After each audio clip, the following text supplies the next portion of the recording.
Yes, Mr. Millett. Mr. Chairman, before I call the next witness, there's just something I should say for the record, or correct for the record. Yes. Which arose out of some questions that I asked Mr. Leyton this morning about whether or not the question of plans had been raised at any TCM.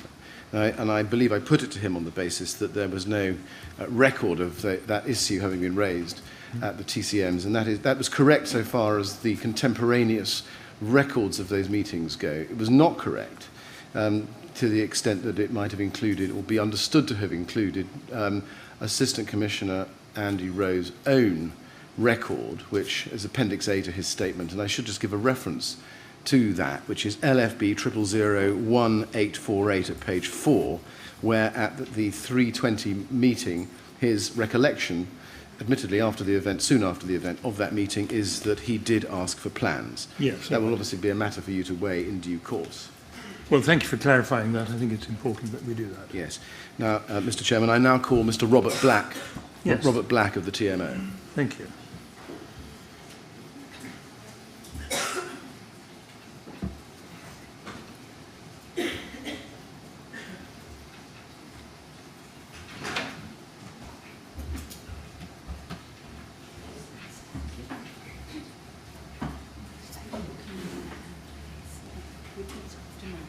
I swear by Almighty God. I swear by Almighty God. That the evidence I shall give. That the evidence I shall give. Shall be the truth. Shall be the truth. The whole truth. The whole truth. And nothing but the truth. And nothing but the truth. Thank you. Thank you very much, Mr. Black. Would you like to sit down and make yourself comfortable? Yes, Mr. Millett. Good afternoon, Mr. Black. Can I start by asking you, please, to give your full name to the chairman? My name is Robert Milligan Black.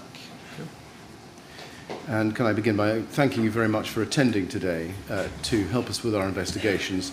We very much appreciate it. I'm going to focus with you today on the events on the night of the fire. There are, of course, other areas which we will be wishing to investigate with you in due course, but not today. My questions are intended to be short and simple. Sometimes they're not. They don't work out that way. So if you don't understand a question or you want me to repeat it or put it in a different way, I'm very happy to do that.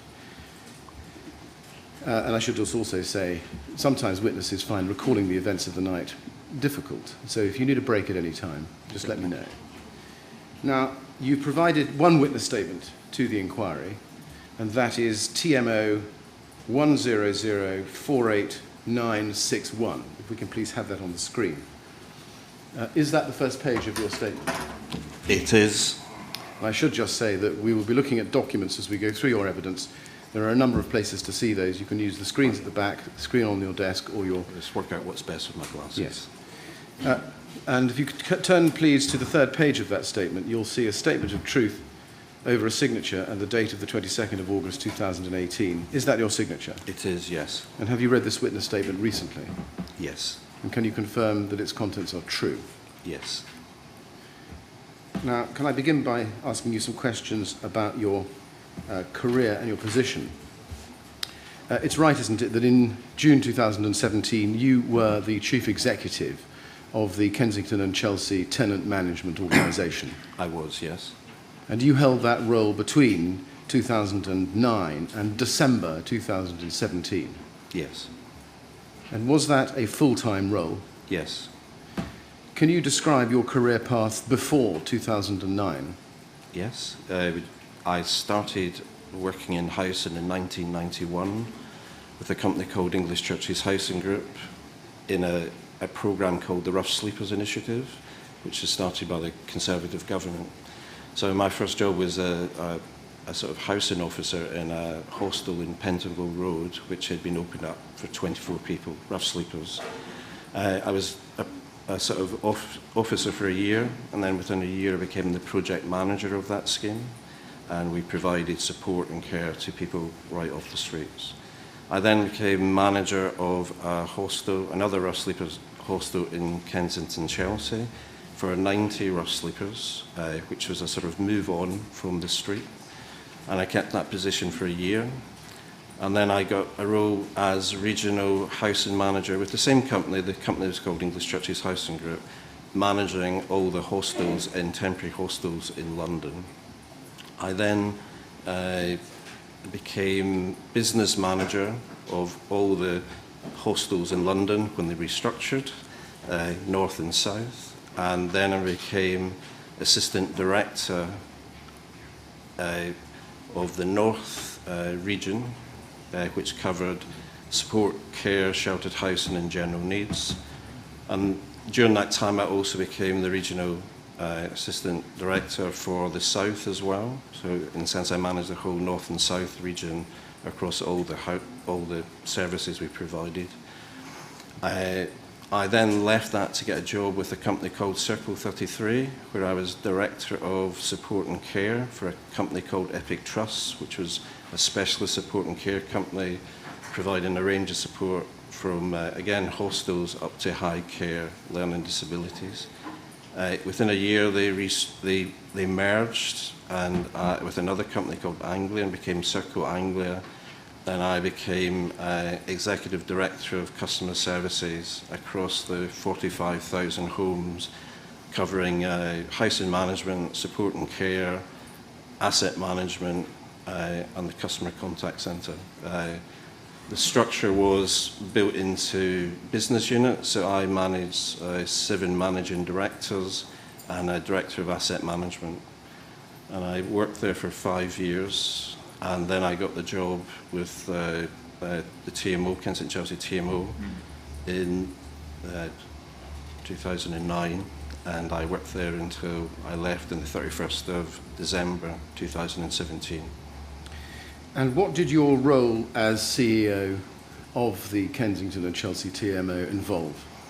It involved managing the whole organisation. So we were a tenant management organisation, and what was unusual, it didn't just cover one estate, it covered the whole of RBKC's housing stock. So it was 10,000 homes, and within that you had general needs, sheltered housing, and some registered care homes, I think, at that time. We provided a full housing management service, which was doing supporting tenants once they were allocated by RBKC, doing the cleaning of the estates, doing repairs, doing capital investment, managing supported housing and resident engagement, as well as governance, because it's unusual, because it's a tenant management organisation.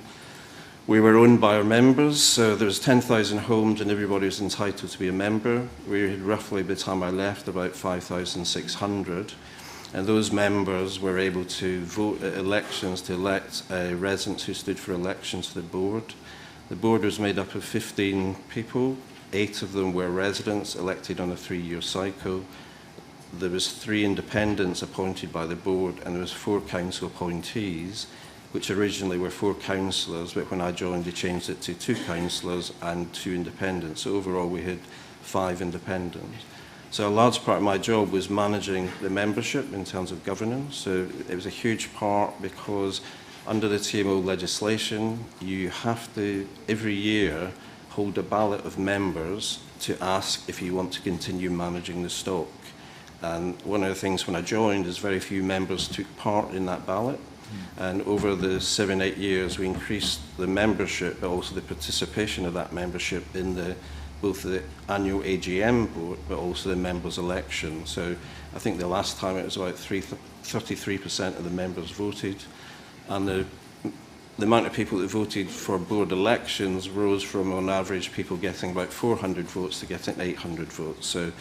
So the engagement and governance were very sort of linked in terms of actually to make sure we could comply with the tenant management legislation, the modular management agreement, the MMA, which we had with RBKC, because RBKC is still the landlord and still the landlord of the tenant. We just have the right to manage the services. Right. Now, very general answer to a general question. A bit more specifically, have you ever heard of or are you familiar with the TMO's emergency plan? Yes. Did your role as CEO involve overseeing the TMO carrying out its emergency plan? My role would be, as it's part of one of our strategies and policies, to oversee it and make sure it's implemented if required. Did your role involve liaising with RBKC in respect of any emergency involving one of RBKC's properties? The emergency plan had within its diagram that, be it during the day or out of hours, that the contact should be made with RBKC. Did your role involve liaison with the council over that plan? No. The plan was, in the sense I wasn't in terms of the structure of the business, the emergency plan started from a lower level and worked itself up. Did you ever instigate or oversee any training or any practice on the part of TMO's staff of the functions set out in the emergency plan? We did training in terms of, sorry, if I step back, we reviewed the strategy on a regular basis to make sure that it was still valid. And in terms of the people taking part who were on call, we're aware of the roles and responsibilities. We had an issue in the past about trying to get people to be on call because a lot of the people didn't live in the borough. And once we worked through that, actually you didn't always have to come. It was more about giving advice either to Pinnacle or the staff on the ground. Now, just following up on your last answer, you say you reviewed the strategy on a regular basis. Can I take you to the emergency plan, please, which is at TMO 100-13898? And turn to page 3 in that. I'll show you page 1 because it demonstrates what we're looking at, Mr. Black. So TMO 100-13898.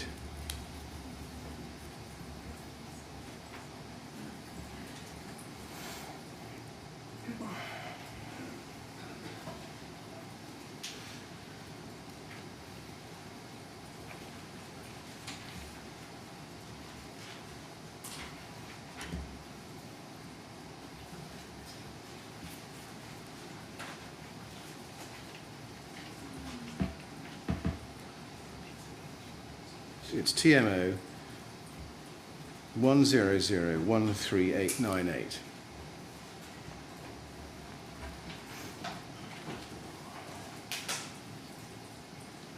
Yes, thank you. Page 3. Now, just quickly look back, if we can, to page 1, first of all, so that the witness can see what document this is.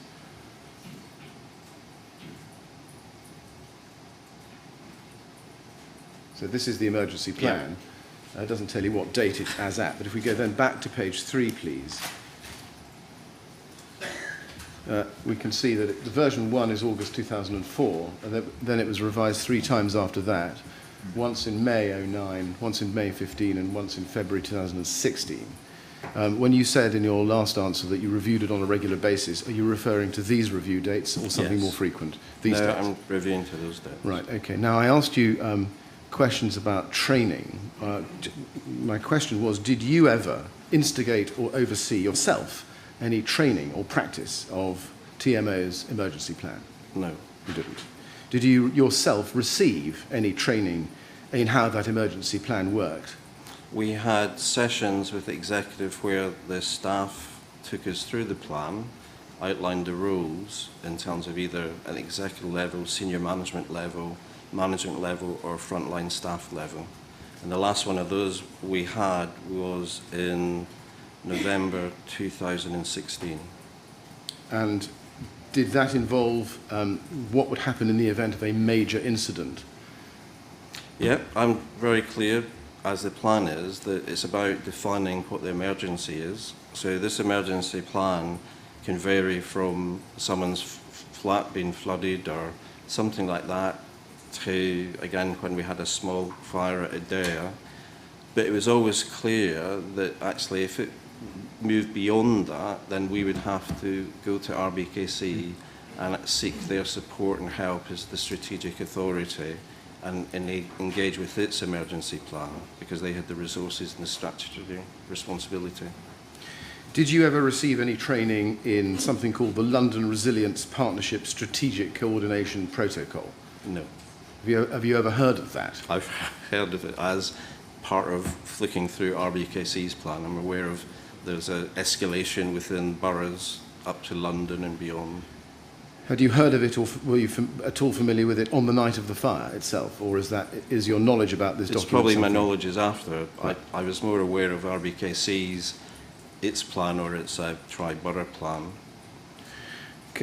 Same question in respect of the LESLP Major Incident Procedure Manual. Were you, as at the night of the fire, were you familiar with that document? No. Can I then turn to the night of the fire? You say in your statement that you have difficulty now remembering all details and timings.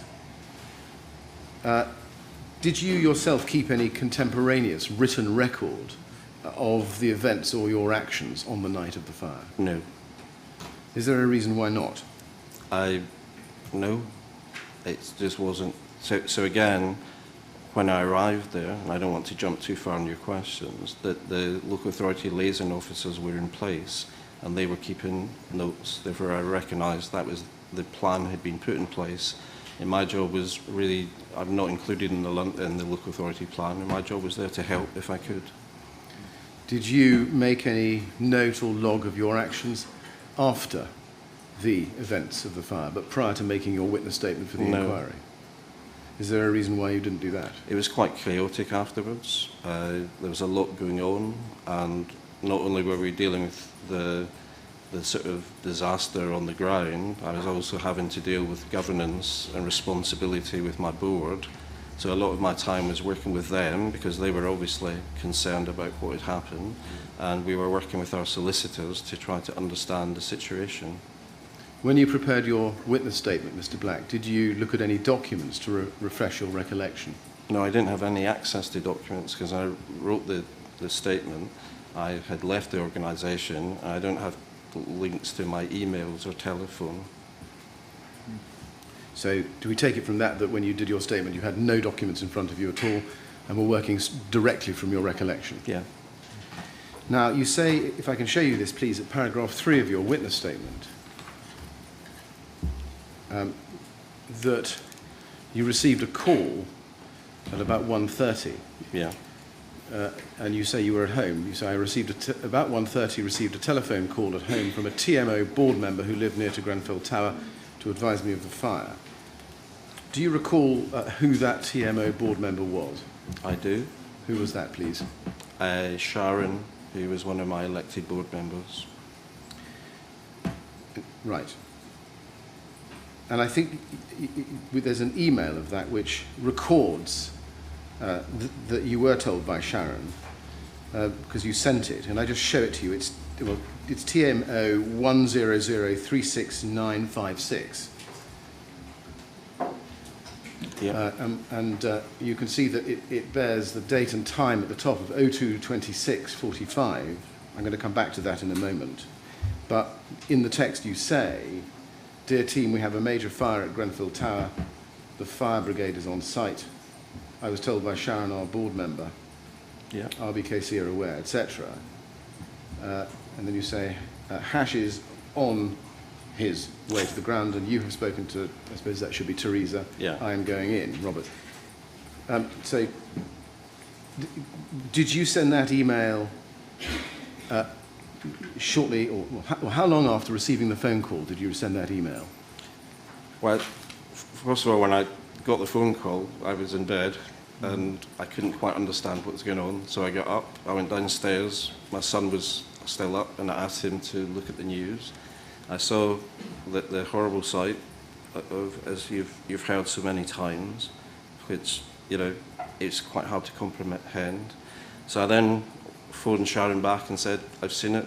You know, this is something really gigantic, and I will start to talk to my team in RBKC, and I would try to come in, or I would come in." I'm going to come back to the timing in a moment. Before I do, can I ask you one or two further questions? Was the notification by Sharon part of a formal process of notification, or was it informal? Informal. Is there a formal process? There is a formal process, and that fits in the emergency plan. So if there's a fire or an incident, if it's out of hours, and that's an emergency plan, Pinnacle are out of hours company, so they after a certain time, Pinnacle takes on all the calls out of hours, and they would usually be dealing with any call from a resident about an issue or repair, an emergency. They have authority to agree up to certain levels with what they can do. If it goes beyond that level, or if they want to find out a bit more, there's two things they can do. One, they can contact the on-duty estate services. Other people call them caretakers, but someone that lives locally that can get out there and assess it to give them information. And then there's an on-call managers, and I think Adrian was on call, who was part of the health and safety team. And Hash had also a lot of time been on call as well, and he was one of my senior managers. Now, similarly in paragraph 3, you say, I turned on the TV news to see how seriousness the fire was. It's a bit garbled there, but you then say, I telephoned Hash Shamshun, TMO's head of housing support services, who lives local to Grenfell Tower. At what time did you call him? I don't, as I say, when I wrote this, I don't have my telephone, so I don't have any notes, and I haven't been supplied with them. So in sense of, I think, so looking back, I telephoned my board member back, and then Hash, because I know, and before I've used them, I contacted him. So quite soon afterwards, I would say, to give him a heads up that something's going on. I've just been told, and is he available?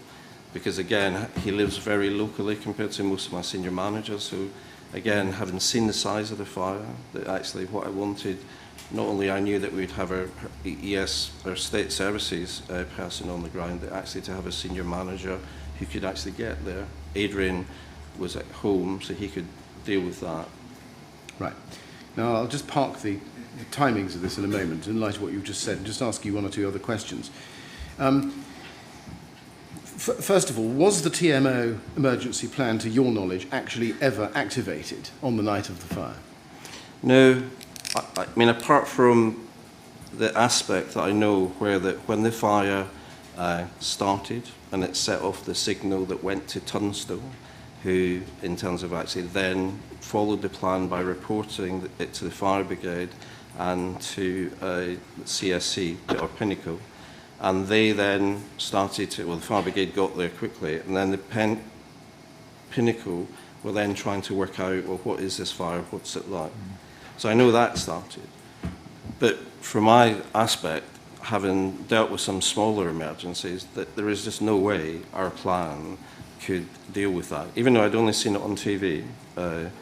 And therefore, in a sense, that's when I said, when I spoke to Laura Johnson, who's Director of Housing, and she was being made aware of it as well, that actually the RBKC emergency plan would come in. We weren't resourced to deal with anything like this.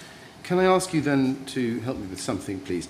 Could you please be shown an email at TMO 100031176 and go to page 2 in that, which I think you've got. And this is the email from Sinead McQuillan. It's the second email on the page. Yeah. At 7:50 and 32 seconds.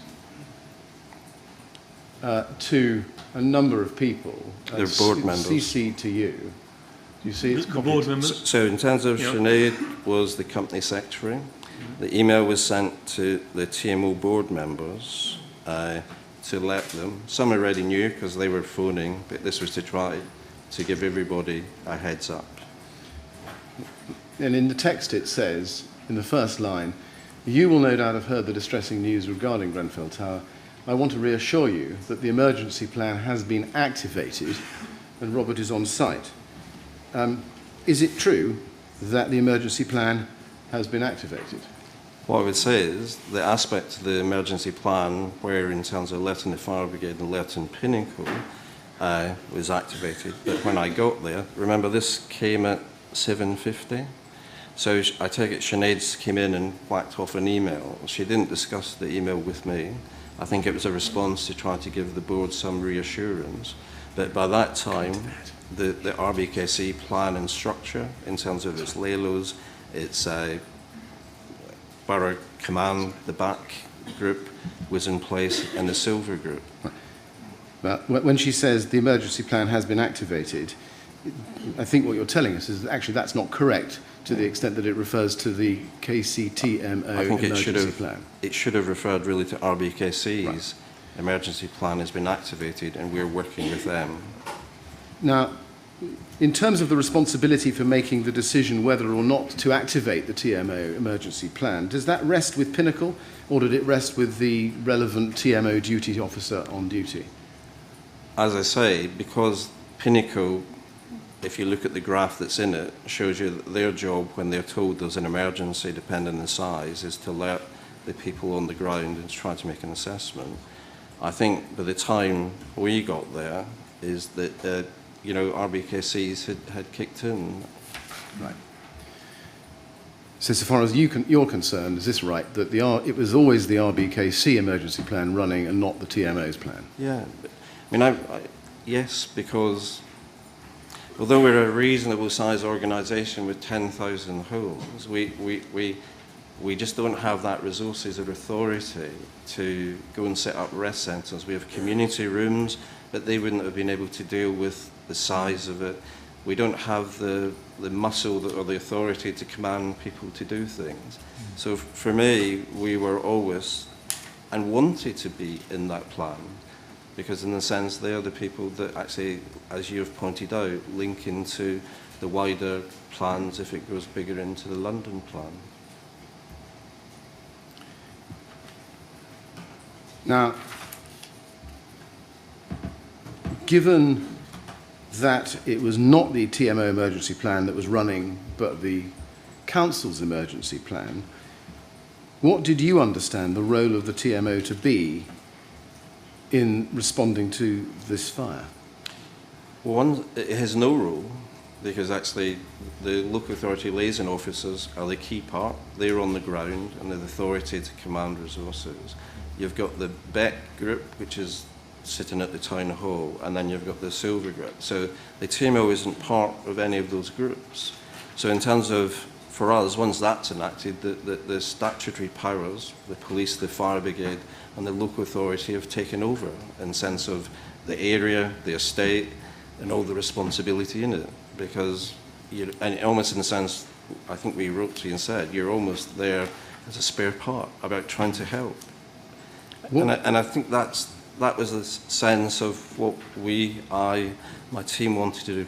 What could we add to this in terms of actually this situation? Because it was quite overwhelming when you get there, when you see it. And of course, it's nothing compared to what bereaved or survivors face, but it was quite an impact on you as an individual. Now, we know that you, or the other TMO staff attended the site, you and others. What did you understand your personal role to be on site? My personal role really was recognising I'm not in any of the meetings, any of the strategic, that in a sense you're there if you can help. In terms of what then we were trying to, then Teresa and others was trying to get our staff out to help, to try and get them in so that actually they could link in with RBKC at the shelters. Certainly the housing staff and the resident engagement staff, because they work on the ground all the time and know the people, and actually much more useful than me, who don't know everybody. So we saw it very much as I saw it very much as actually the more we could motivate and mobilise our staff to fit into RBKC's plan and support as it goes forward. We had nothing else to offer at that stage. Now, in your statement at paragraph 5, you describe your access to the tower, and you say in the last sentence in that paragraph, I cannot be sure of exact timings, but I believe I arrived there at about 2:45 a.m. When you did this statement, what was that belief based on? It was belief on trying to talk to my family about when we got the first call, how quickly my cab, because I don't drive, so I had to phone a cab, and just trying to remember. It was quite difficult just to remember when you were there. I apologise for that. Now, Nick Leyton, who gave evidence this morning, has said in his statement that you arrived at 3:30 to 3:45, and he confirmed that this morning. Is that right? Or might that be right? Well, I don't know, really. I mean, in the sense, if my timing's wrong, I apologise. What I tried to do is, when we were doing this with my solicitors, is try to actually a little bit of correlation between what did Hash say, because he's got my phone. Because I don't have my phone, it's just very hard to sort of tie down these details. All right. But when I got there, it took quite a while to walk through. The cab could only get as far as Shepherd's Bush roundabout, because the roads were blocked and full, and you had to actually get through 2 cordons to get to where the local authority liaison officers were. So when you say I arrived there at about 2:45, where's the there? So there would be, in my recollection here, would be when I got to where the command centre was at Treadlick House, I think it was. Now, Hash Shamshun, in his statement, says at paragraph 8, and obviously he'll have to be asked about this because he's yet to come to give evidence, but he says that he recalls you arriving at about 3:30 a.m. Again. Okay. Well, I mean, I is that think, right? Well, I didn't cooperate with Hash in his statement. If there's a difference in timing, then I have to forgive that. In the sense, I'm not sure if the Lelo noted it down in their pad when I came. Now, let me go back to the email which referred to Sharon a moment ago, TMO 100 36956, please, which is the one we saw, which had the reference to Sharon in it. And as I noted to you, it had a time, or an apparent time of 02:26:45. Do you remember where were you when you sent this email? I don't remember whether I was in the cab going there or when I was there. Did you send it from your handheld device or from a laptop? Yeah, I mean, that's all I had on the night. Right.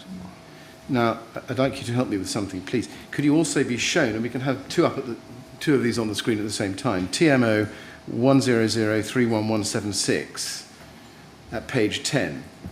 That's TMO 100311176 at page 10.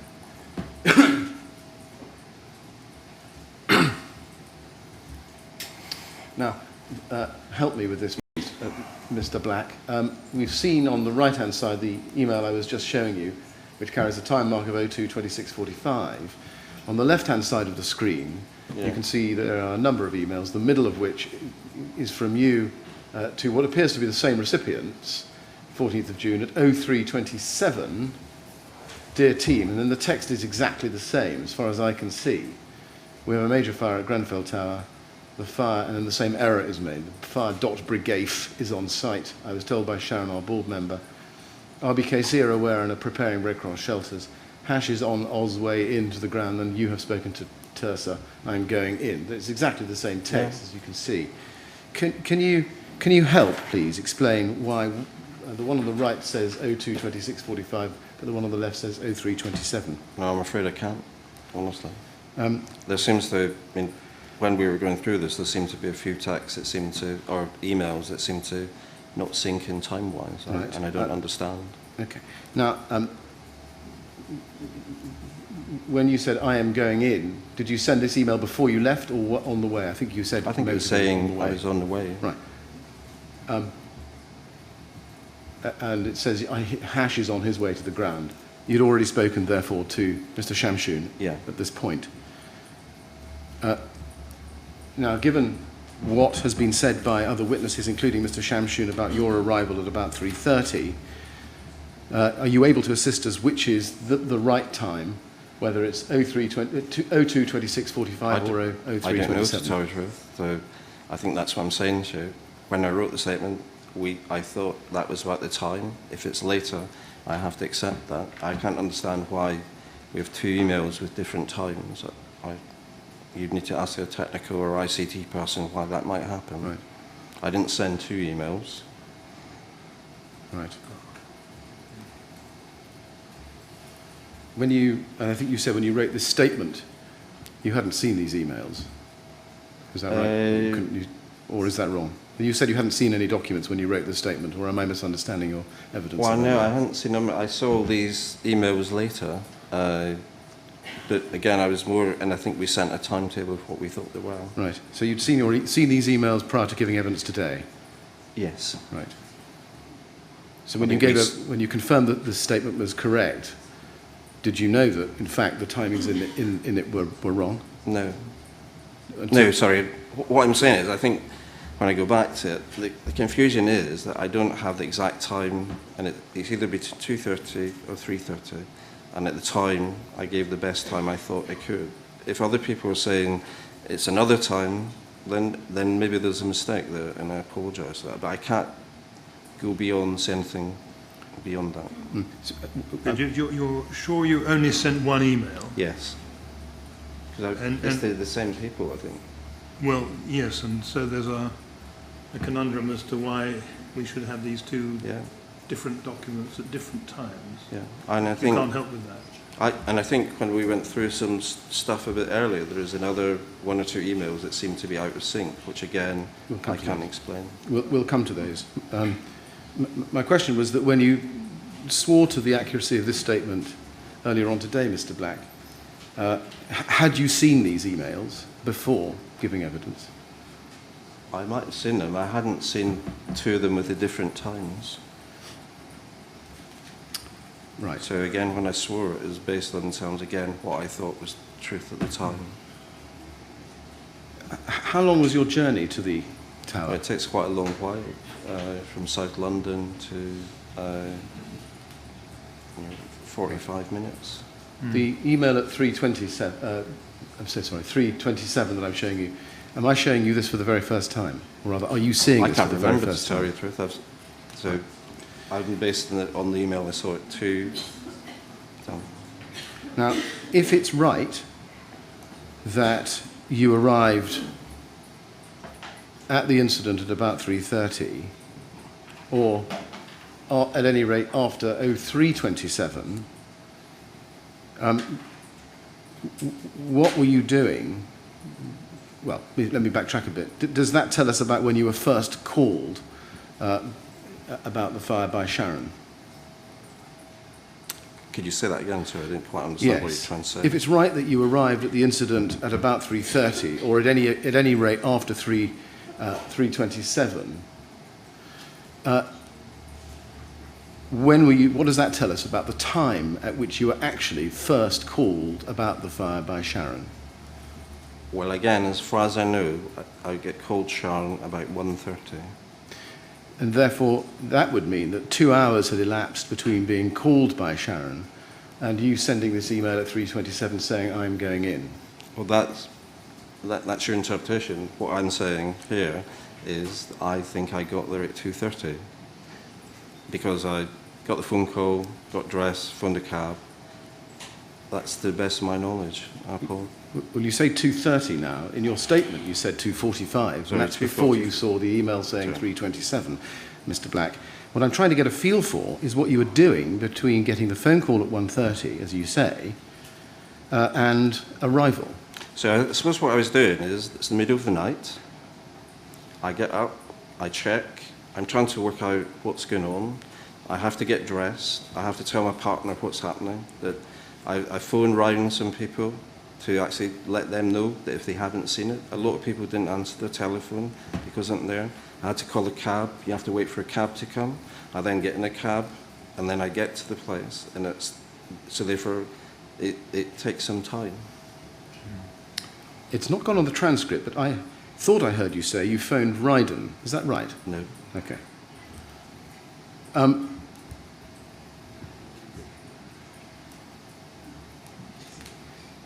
And you said it took quite some time to get to the incident. Do you know, or can you estimate roughly how long your journey time was? I think I estimated, in previous to your question, I thought about 45 minutes.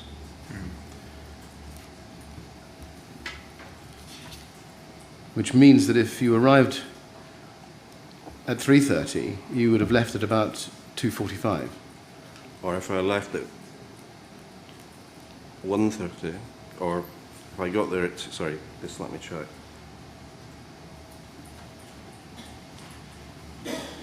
So if I arrived at 2:45, it meant I left about 2 o'clock. But you can't help us with the timings between these emails. Well, I can't help. So I think so what I'm saying is I got a phone call at 1:30. I think I arrived there at 2:45. If it took me about 45 minutes for the cab to get from South London to that would take me up about 2 o'clock. That would give me half an hour to get dressed, phone a cab. So at the moment, that's, keeping with my statement, that's the timing I'm ahead. Right. And, you know, again, personally, I don't understand. I'm not an ICT or technology person, and that's maybe something we have to find out. Now, at paragraph 7 of your email, of your witness statement, you say that you made yourself known to the police at the cordon, who then directed me to the fire brigade's command unit in front of Treadgold House, where I offered whatever assistance I could. Was that the command unit parked on Bowmore Road?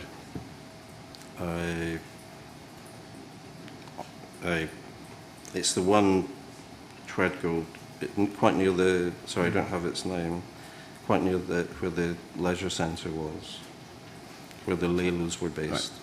Well, let's just take a step back. You say you made yourself known to the police at the cordon, who then directed me to the fire brigade's command unit. Do you remember what you asked them to do? Where you asked them to send you? No. So because I spoke to Hash, who was already within the cordon, I said I'd arrived, and he said you couldn't get through without either showing some evidence, like your card with your name, and he would come and get me. So in a sense, I phoned him up to say I was at the initial cordon. Then he came and took me through and took me to where the local authority liaison officer was and the little hut that the fire brigade were. Oh, I see. Because in your Treadgold House. Yeah. In your statement, you say that the police directed you to the fire brigade's command unit. Well, there's 2 cordons. So there was the outer one, which I managed to get through, and the inner one, which is where the sort of policeman took me to, and then that's where I met Hash. Right. And did the policeman say, this is the command unit?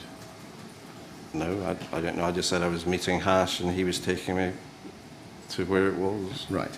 Now, when you arrived at the command unit, did you speak to any officer of the London Fire Brigade there? No. Did you speak to any officer of the Metropolitan Police? No. At the time of your arrival, how many TMO staff, apart from Hash Shamshoon, were there, do you think? Well, it turns out there was just me and Hash there. I think the estate caretaker was somewhere, but I don't think he was at that bit at the time. And how long do you remember Hash Shamshoon had been there? I'm not sure. Did he tell you? Do you remember whether he told you? No, what he told me, that when he got my phone call, he just got self-dressed and came and he's worked his way through.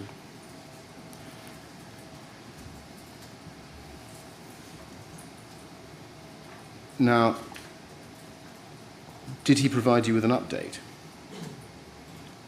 He, in the sense there was nothing to update as far as I could see. He introduced me that we were there was a fire burning, and in the sense that he didn't have very much to tell me apart from the fire, and it was a sort of cordoned off area. Did he tell you about what RBKC were doing? Well, he introduced me to the local authority liaison officer who introduced himself, and that was his job, that he was sort of responding or requests and fitting into the emergency plan. So just so we can build the picture in our minds of how this actually worked. So you get to the cordon. Yeah. Is this right? Tell me if this is wrong. And Hash Shamshoon then collects you and takes you to the command unit. And is it at that time that then he introduces you to the RBKC staff? Yes. And do you remember who you were introduced to at that point? The local authority liaison officer. And do you know his name? It's the, not, yeah, sorry. Do you remember his name? I remember him, but it's Nick Leyton. Yes. Is it Nick Yes, Leyton? okay. And did you then have a discussion with Nick Leyton? In the sense of, I introduced myself and he got on with his business. There wasn't there was nothing much to say after that. Was he outside the command unit? Yes, when he you was met him? beside, the command unit was, say, here, and we were over here outside Credgold House, but beside the hedge. Now, what did he say to you? I'm the local authority liaison officer, and that's about it. Really? That's it? That's all he said? Well, I mean, apart from there's a terrible fire going on in the background, and there's firemen sort of coming and going, and police coming and going. There wasn't much to say in terms of actually he was just doing his job, and then I was trying to sort of mobilise my workforce. To do what? To see if they could come in to help liaise and link in with the RBKC as they open rest centres. Did Mr. Leyton ask you to assist him with anything specific? No, not as far as I can remember. So what did you think that you were going to be asked to ask going to be asking your staff to do? I think there's a separate thing. I knew that the local authority would be opening rest centres. I knew that because of the amount of people and the size of the disaster, that RBKC would be seeking staff to support, help and run those rest centres. So in a sense with Hash and then with Teresa, it's about how could we actually have those resources to help the local authority when they ask them. Can I ask you please to look at paragraph 18 of your statement on page 3, Mr. Black? And you say there that you cannot be certain about timings. And then you say, but I would say that I remained outside the command unit from about 3 o'clock to 3:30 to about 9 o'clock. See that? Yes, I can see that. Now, if you arrived, as you have said in your statement to paragraph 5, at the incident at about 2:45 a.m., can you just tell us what you were doing between 2:45 a.m., if that's the right time, and 3 o'clock? No, I mean, again, it's just being there. Right. Now, for the period of 3 o'clock or 3:30 to about 9 o'clock, you say you were liaising mostly with LFB, LALU, TMO staff and RBKC. Yeah, I said, after my initial discussion with the local authority liaison officer, I didn't have very conversation with LFB, London Fire Brigade. And then I spoke most of the time dealing with phone calls that were coming in to me from either board members or members of staff, or people I was letting to know what we were doing. Did you have any conversations with the LFB during this period? Not very many, because they were busy fighting a fire.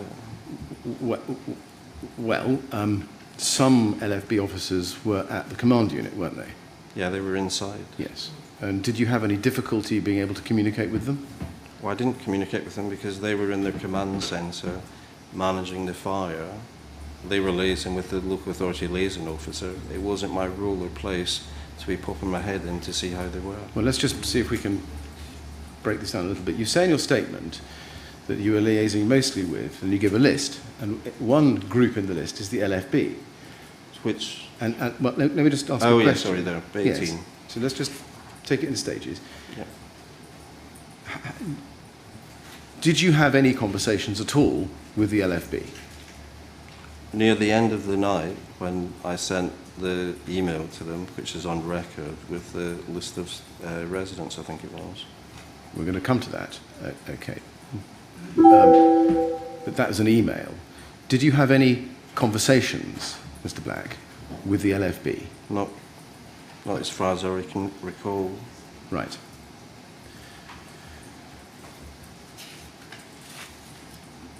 Now, going back to paragraph 7, you say, after having referred to being directed to the Fire Brigade's command unit, that you offered whatever assistance I could. Who did you offer assistance to? It would have been to the local authority liaison officer. Okay. I think I take it from your last answer, but one or two, that you didn't offer assistance directly to the LFB. No, because again, they weren't out in the street, they were in their box doing things.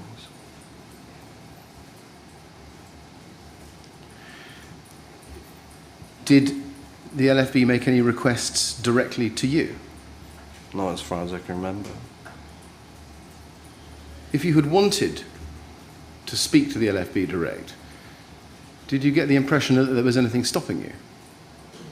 I think what was stopping me was because they were fully engaged in a fire which was consuming them with time and resources.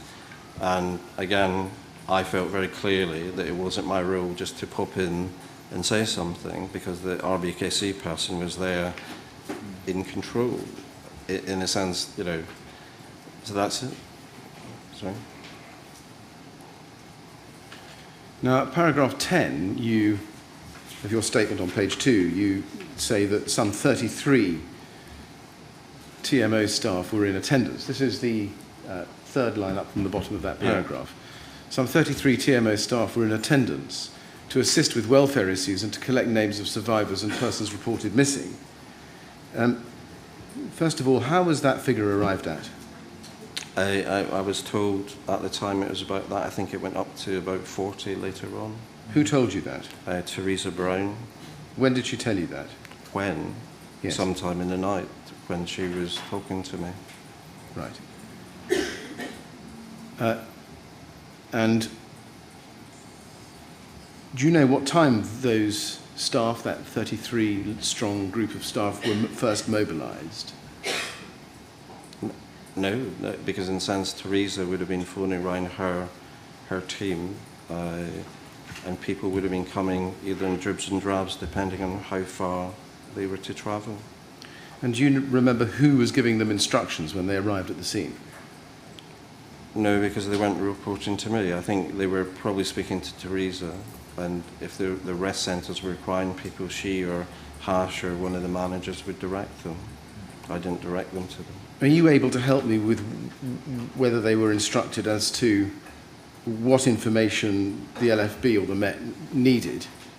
No, I think off their own back, because there were so many people, as the night went on, there was more and more people, is trying to understand, you know, who was in the rest centres.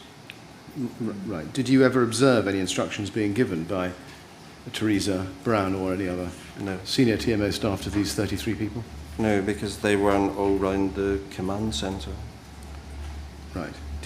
Were you not interested to know what 33 members of your staff were actually doing? I think I was interested to know that we managed to mobilise staff to help RBKC at its rest centres, and I was comfortable allowing, if there was managers there, and they could be instructed either by TMO managers or RBKC managers to do whatever was required at the time.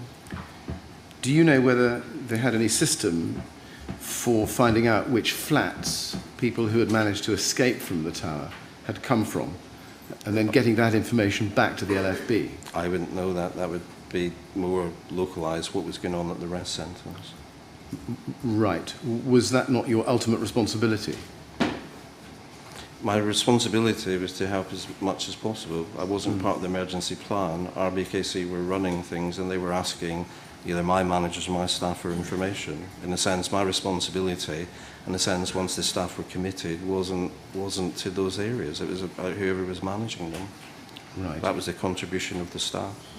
Who were you directly overseeing from the point of your arrival within your organisation? Who was I overseeing? Who were you directly overseeing? I wasn't directly overseeing anybody. I was, in terms of, once Teresa was there, as Director of Housing, I was happy to leave her to get on with it. So you were just a free roving agent? Yeah. Is that it? Not roaming very far. Not roving even very far? No. So you didn't, is this right, you didn't involve yourself in understanding what system your staff had adopted in order to identify from which flats escapees from this building had come in order to assist the LFB with their search and rescue operation? So I was leaving that to Teresa Brown, who was collecting information, and we'd be able to provide it. Right. And who was helping Teresa Brown in that exercise? I don't know off the top of my head. It probably Hash was helping, but I don't have the insight into that. Do you not? No. Right. And did you know how Hash was able to communicate with the RBKC? Which RBKC? Okay. Do you remember whether Shamshu was actually provided with any radio or other means of communication so that he could communicate with RBKC? I think the Lalo provided him with a radio. Do you remember that yourself from the night? I do. You do. At what point did that happen? Sometime in the night. I don't have the time. Right. Do you know why the RBKC had to provide him with a radio and you couldn't provide him with one? I don't know. I think it must be because they run the emergency plan and they have the resources to do it. Mr. Chairman, I've been running for just under an hour and I'm about to turn to a different topic. Yes. It might be a convenient moment to take a short break. Well, Mr. Black, we normally have a break after a witness has been giving evidence for about an hour. So we'll take a break now. I'm going to ask you not to talk to anyone about your evidence while you're out of the room. And we'll come back at 20 to 4. All right, if you'd like to go to the usher, please. Yes, sir.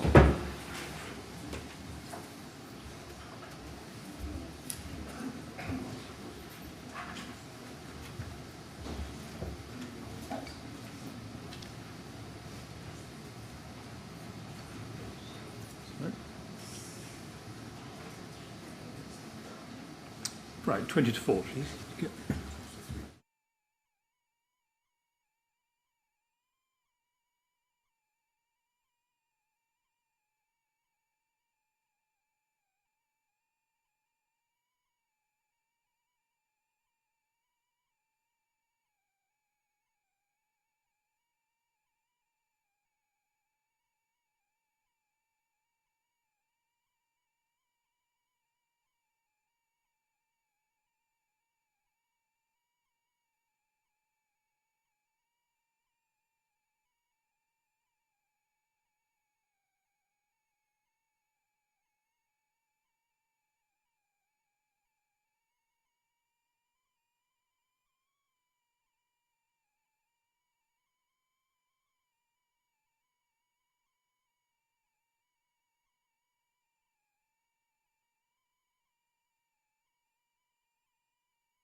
Yes, would you ask Mr. Black to come back in, please?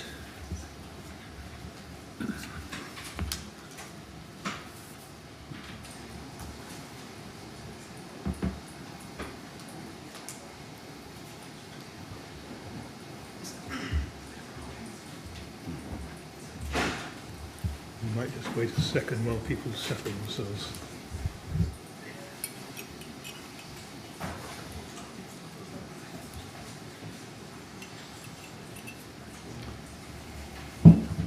Yes, Mr. Millett. Mr. Black, thank you for coming back to us. Before you left your home, having been notified of the fire, sorry, you... Yes, you I ready? just found my glasses. Right. Before you left your home, after having been notified of the fire, did you make any telephone calls to anybody? Yes. Who did you call? I recalled my exec team members who were about, and I think I phoned Laura Johnston as well. Right. And you say your exec team. So that would have Could been... you give me a list of the names? So, well, it was Barbara Matthews, who was my Director of Finance. Yes. That was a bit because Sasha Jevons was on holiday and Yvonne Birch was away. So, in the sense, there wasn't that many people. Did you call Teresa Brown? Yes. Did you speak to Peter Madison? I tried to. Did you get hold but of he him? didn't call. He didn't respond to the phone call. What about Alex Bosman? No, I didn't have his number. Janice Ray? I think I tried, but she didn't answer. Right. And I think I've been told she's been away. Do you have your phone records of that night? No. Have you looked for them? I don't have the phone, so it was a company phone. Right. When I left, the phone was handed back. I thought. And no one supplied me with transcripts for it, which would have been helpful. But Right.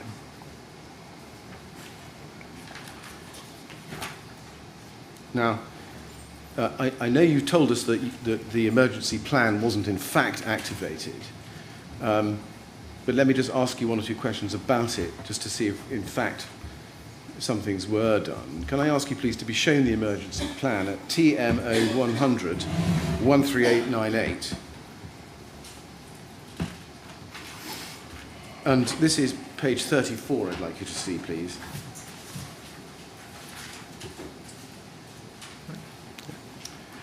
Checklist fire.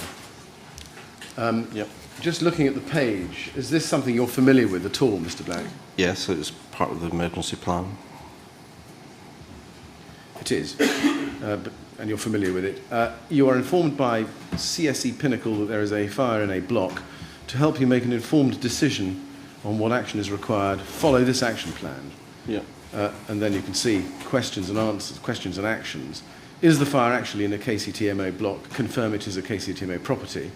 Find the details for the block in this plan.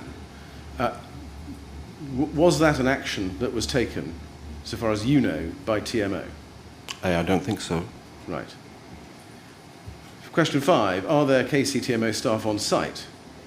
If no, ask CSE Pinnacle to dispatch ESA to site. On-staff site must liaise with emergency services and feedback info to CSE Pinnacle. Did that action get actioned? So this would be the transcript for TMO staff if they were leading in the emergency plan. From my perspective, that didn't happen because the RBKC emergency plan was in place. Right. So I think the short answer to my question is this was there, but it wasn't activated at all because the emergency plan wasn't activated. Yeah. Right. Now, can I ask you then to go back to paragraph 14 of your statement, please? And you say there,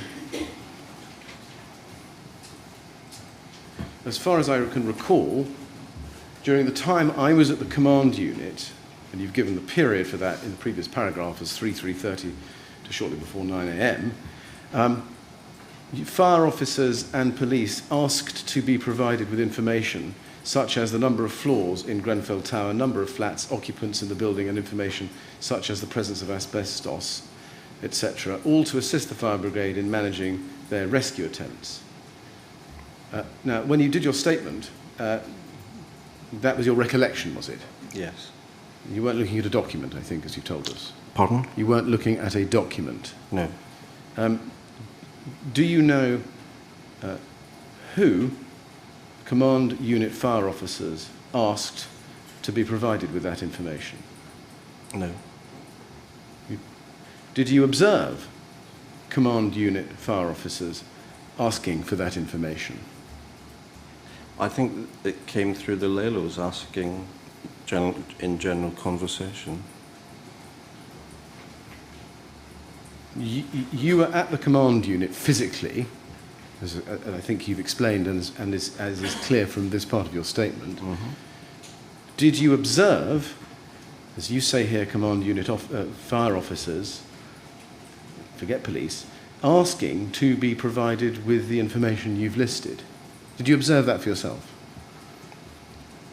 Oh, I must have, yes. Well, you say you must have. What is your recollection, Mr. Black? Recollection, some people, there was a general thing of asking for how many floors, how many flats, in terms of coming through the Leylo. And then, in the sense, then I was sort of trying to remember how many floors it was and flats. So, to the best of your recollection, to which person did you observe the command unit fire officers making that request? I think it would have been to the Leylo, the local authority liaison also. Did you overhear that request? I might have done.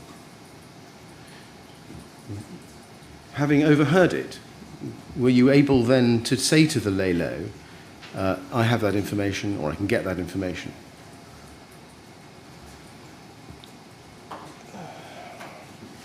I think I would have thought that we could try to get it, but I didn't know how to get it at the scene, if you see what I mean. I didn't have it on me, didn't have the phone. Do you recall an occasion when a command unit fire officer asked for this information, as it were, in a list? Number of floors, number of flats, occupants, technical information like presence of asbestos?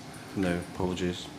Or was this on separate occasions that you heard separate requests for this kind of information?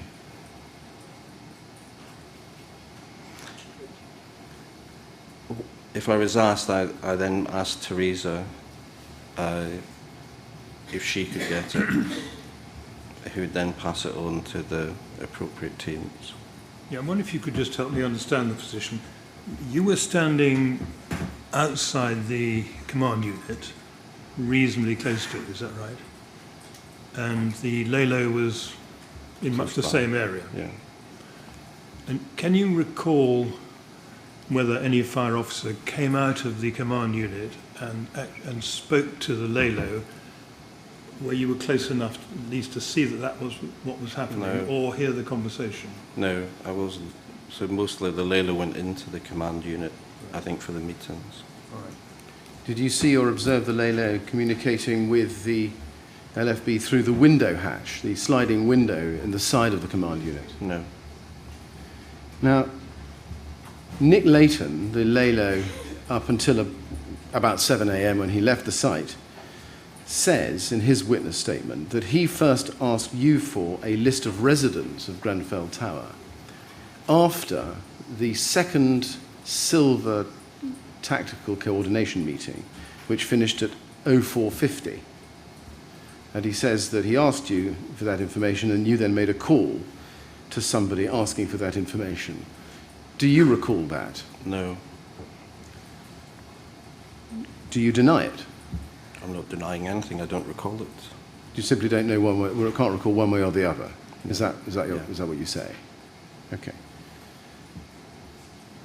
Do you remember making any call at around that time, 4:50, asking for a list of residents of Grenfell Tower? I can't recall at the moment, sorry. Mr. Leyton also says in his statement that before the next Silver Tactical Coordination meeting at 5:50, he asked you again whether you had managed to get a list of Grenfell Tower residents. And he says you said no and made another call. Is that right? I can't remember, I'm sorry. Again, are you saying it didn't happen or you just can't remember one way or the other? Sorry. Right. He also says, Mr. Leyton, that after the third tactical coordination meeting, which started at 0550 and was probably finished, you'll have to take this from me, probably finished about 6:10. He told you that the fire brigade were unhappy that the information hadn't arrived. Do you remember that? No. Do you remember making a call at that stage to get the list of residents? No. He also says that shortly before he left the incident, as he says he did at 7 a.m., he checked back with you, and you said you hadn't yet received that information. Do you recall that? No, I'm afraid not. Do you recall ever, during the course of the night, making any call to anybody within your organisation seeking a list of residents of this building? I can't remember, sorry. Let's see if we can look at some of the documents. Can I please ask you to look at an email string, which is at TMO 100 31176. And I want to take you, please, to page 10 in that email string. And this is an email on a page which I've shown you before this afternoon, Mr. Black. We looked at your email in the middle of that page, the one at 327, and there are two others on it. But at the top of the page, there's an email of the 14th of June at 5:24 from a David Noble to Teresa Brown. We can just if we can have that highlighted. Yeah.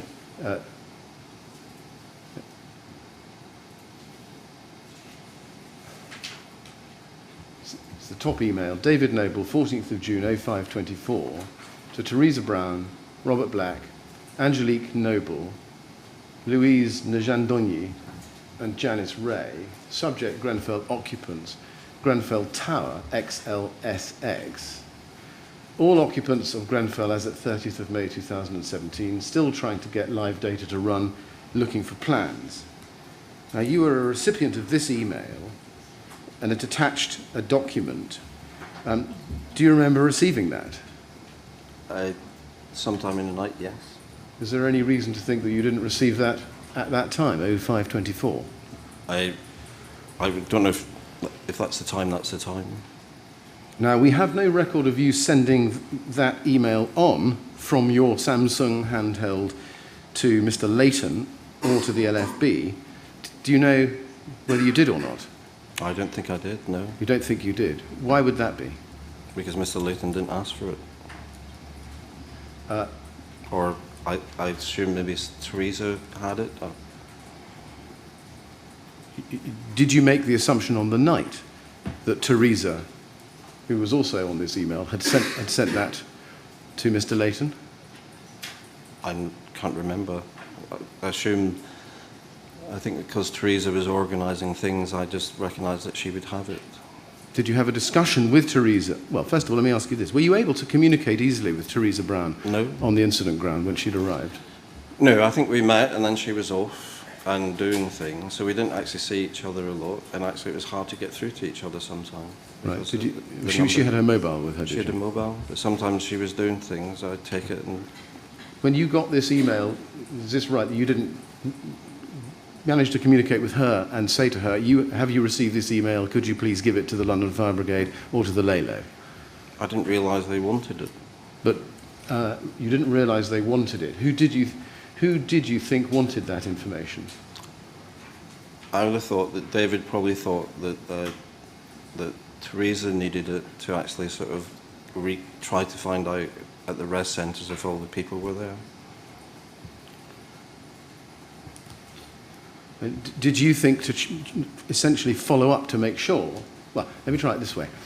Did you see any email from Teresa Brown or any message from Teresa Brown indicating that she had passed this information on either to the Leylo or to the LFB? No.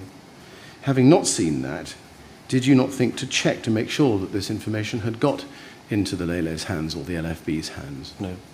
Why not?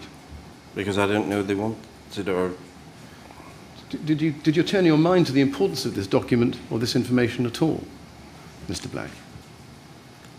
I was in a sort of situation where it didn't strike me at that time. You were standing at this, well, let me ask, where were you standing, do you think, when you got this email? I don't know, probably round about where the control plan was. Did you not think to ask Nick Leyton if he was there, or the LFB who was inside, whether this information might be of assistance to them? No, because I thought they had it. What made you think they had it? Because I just thought they would have done, because they'd been on site for a long time and they would know. But did you not think to double check? Obviously not. Now, there's another email at page 9. Go back, please. Page TMO 10031176 at page 9.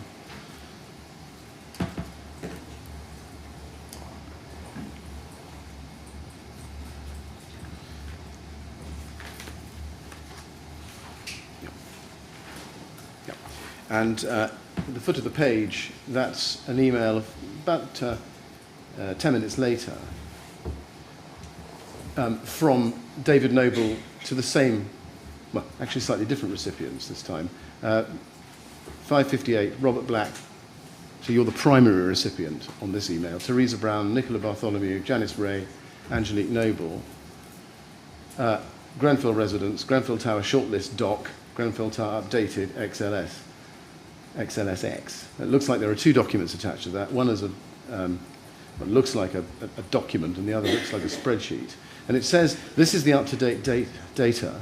Use this one. Now, this is sent to you.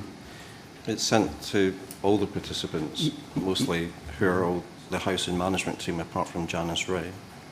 It's also sent to you, isn't it? Yes? Yeah. It's got your name on it. Yeah. We have no record of your forwarding this document to Mr. Leyton or the LFB. Again, why is that? Because I assumed that this email was for Teresa to manage the role she was playing at the rest centres, to try to collect names linked with the property. But again, you're standing there by the command unit, you receive this information, it's the second time you receive this. Did you not think simply to put this into the hands of the LELO at that stage? No, because I thought it was going for Teresa for the role she was playing on the night. You didn't say to the LELO, it's come through to me, I'm sure it'll get through to you in a moment. No, I don't think so, sorry.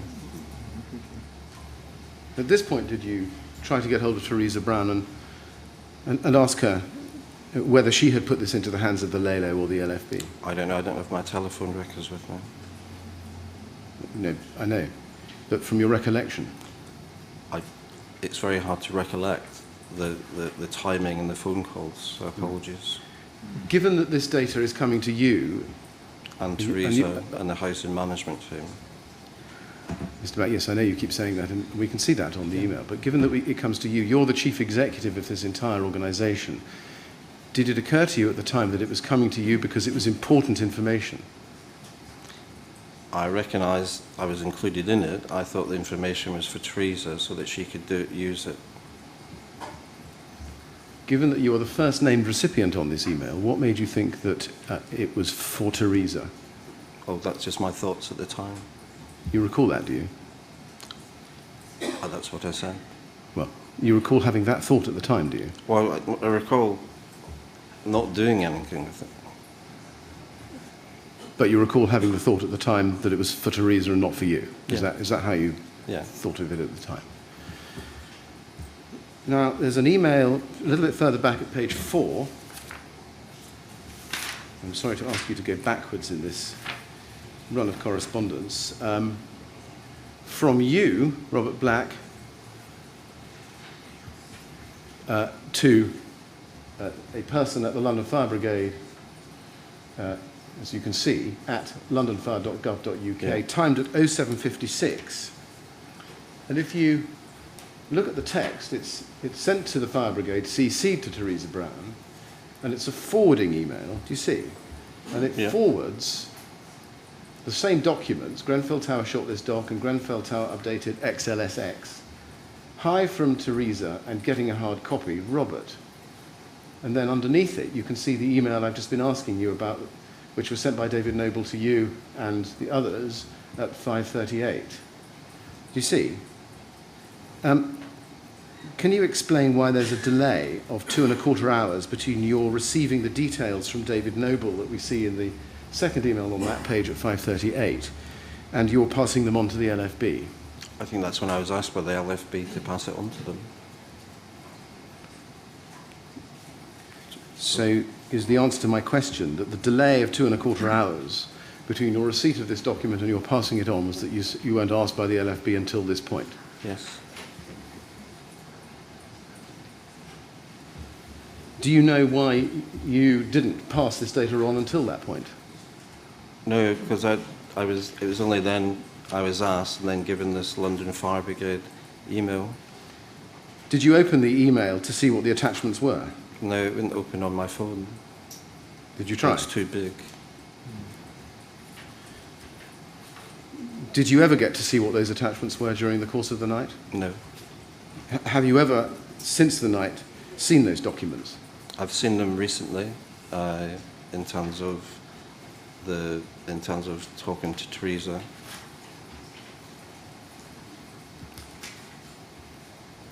Do you know why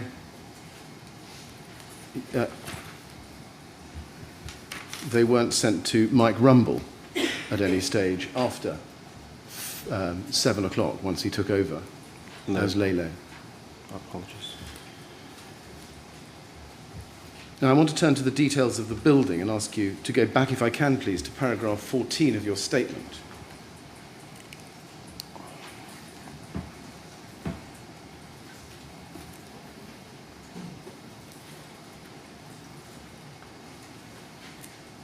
Before I do, sorry, I'll just ask another quick question on this email. I'm so sorry to ask you to go back to it. This is the email at 7:56, which is TMO 100311176. Sorry to ask you to go back to it, Mr. Black. And it's page 4 in that run of emails. At the point at which you were asked to send this to the London Fire Brigade, as you say, this was 2½ hours after receiving it. Did it not then occur to you at that time that Teresa Brown had sat on that email and its information for almost 2 hours and 20 minutes? Well, I don't know. I think you'd need to ask Teresa, because I'm sure she's using that information at the rest centres. I'm asking you whether at the moment you were asked to, as you say, provide this information to the LFB, which results in your sending this email at 7:56, did it occur to you that Theresa May had not sent it to them earlier on? No, it didn't occur to me. I thought it would be... Would it not have come as something of a surprise to you to learn that the information that you had received, as well as Teresa I'm so sorry, you're quite right, the transcript says Theresa May. Teresa Brown. Laughter excused. Yes, it's entirely my fault.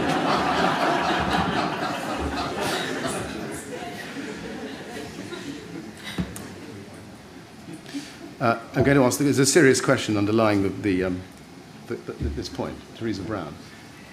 Did it not occur to you at the point at which the London Fire Brigade asked you for this information that your assumption that Teresa Brown had sent it to the LFB earlier was wrong and that she had delayed in doing that? My assumption wasn't that. My assumption was the Fire Brigade asked for the information and I passed it on to them. That's your assumption. If that assumption is correct, that the London Fire Brigade was asking for the information that you were passing on to them, did that not mean to you that Teresa Brown had failed to send it on to the London Fire Brigade 2 hours before or more? Again, you need to ask Teresa if the London Fire Brigade asked her to send information on to her. Did it not occur to you that whoever had asked her, she had not handed that information to the London Fire Brigade earlier on? Again, I think you would have to ask her. Apologies.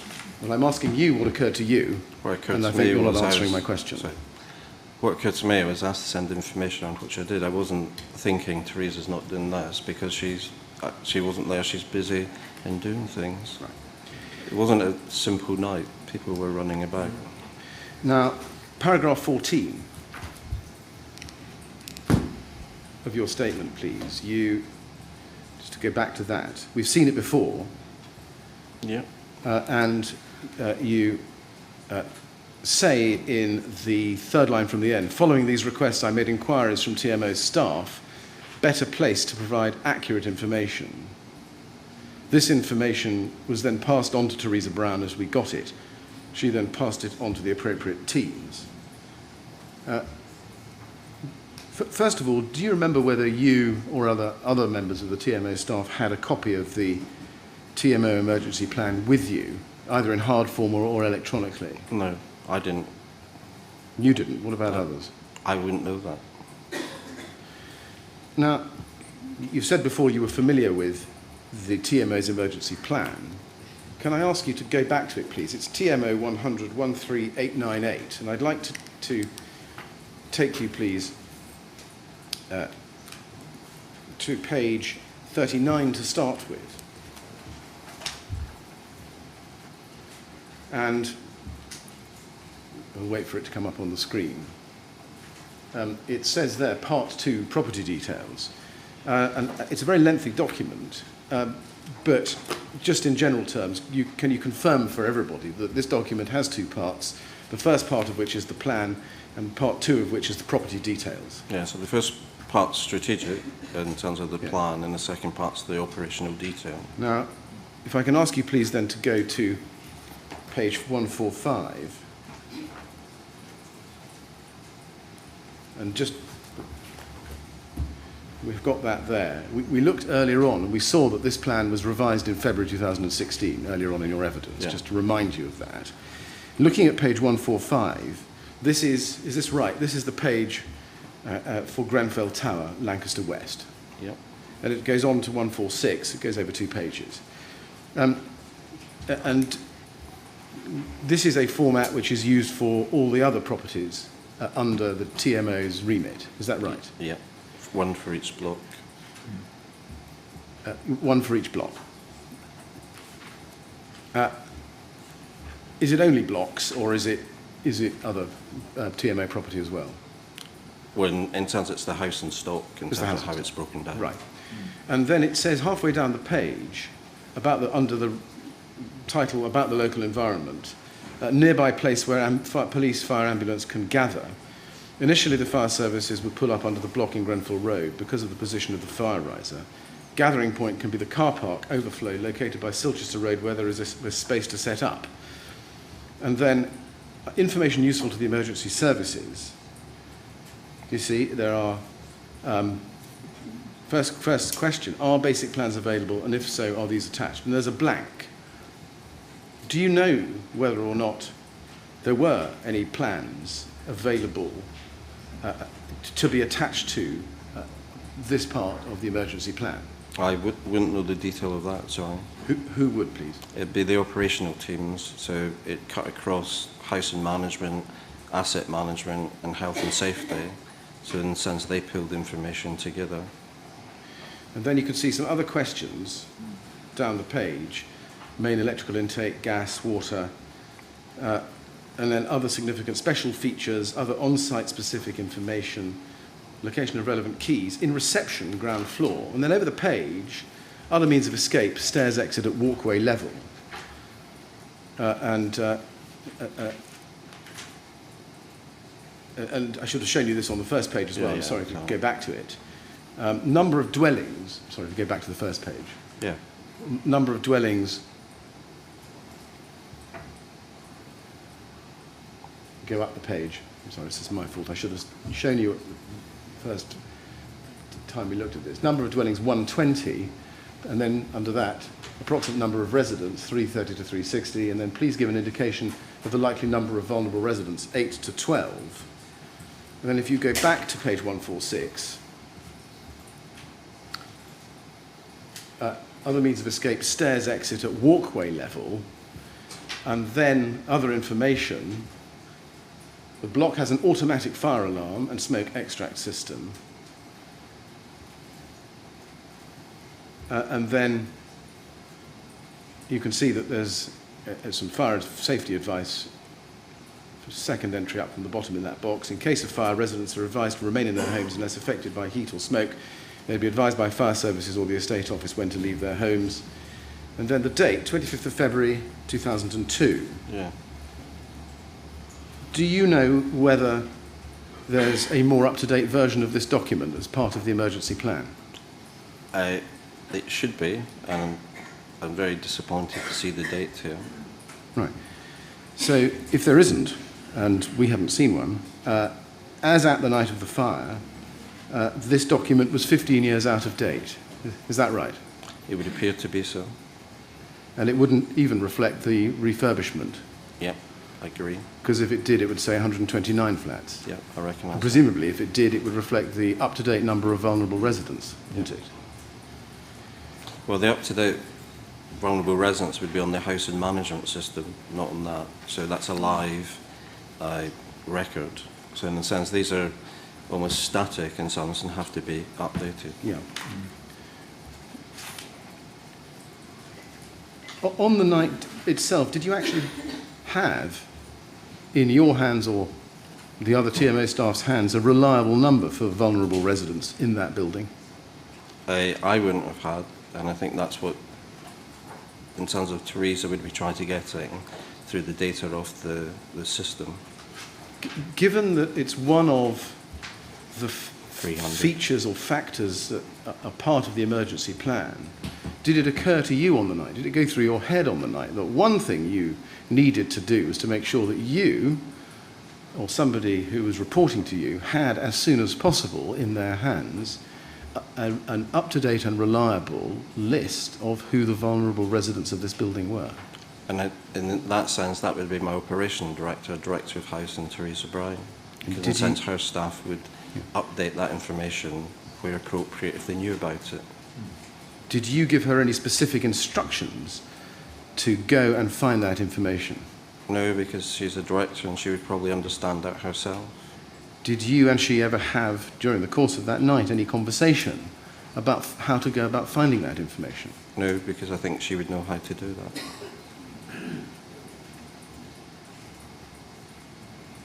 Now, can I ask you then, please, to look at an email, TMO 10031116.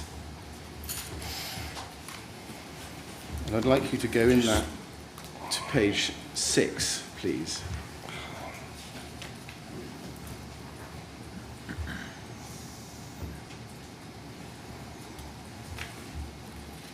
Now, this is an email sent. Is it more comfortable to look at that one, or there is one on there? It depends on my eyes, sorry. It's Oh, my I see. legs Well, feeling a bit... This is better at the moment. So. Okay.